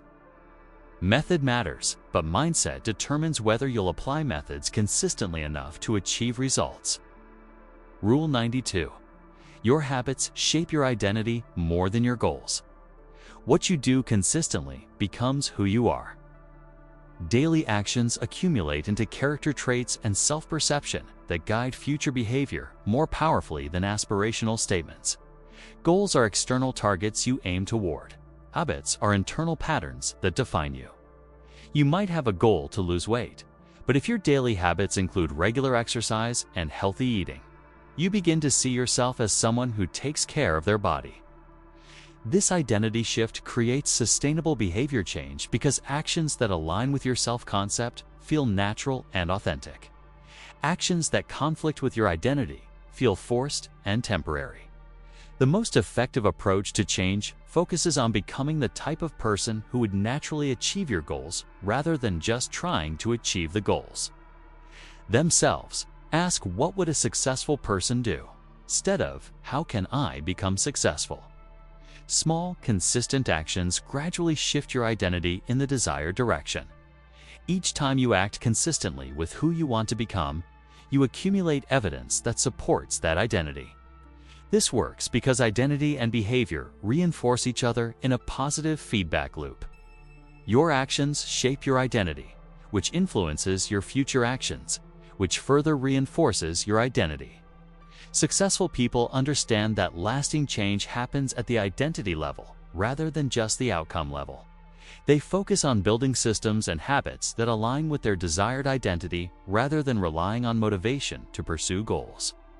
The question becomes not what do I want to achieve, but who do I want to become? Your habits answer that question through daily practice. Rule 93. Your response to failure determines your future success. How you interpret and react to setbacks, mistakes, and disappointments shapes your resilience, learning, and ultimate achievement more than your response to success. Failure is inevitable in any meaningful pursuit. What separates those who eventually succeed from those who give up is not avoiding failure, but developing productive responses to it. Resilient people view failure as feedback rather than verdict. They extract lessons from what went wrong, adjust their approach, and apply that learning to future attempts. They see failure as part of the learning process rather than evidence of personal inadequacy. This perspective enables faster learning and greater persistence, because setbacks become valuable information rather than discouraging proof that goals are impossible. The key is separating the failure from your identity.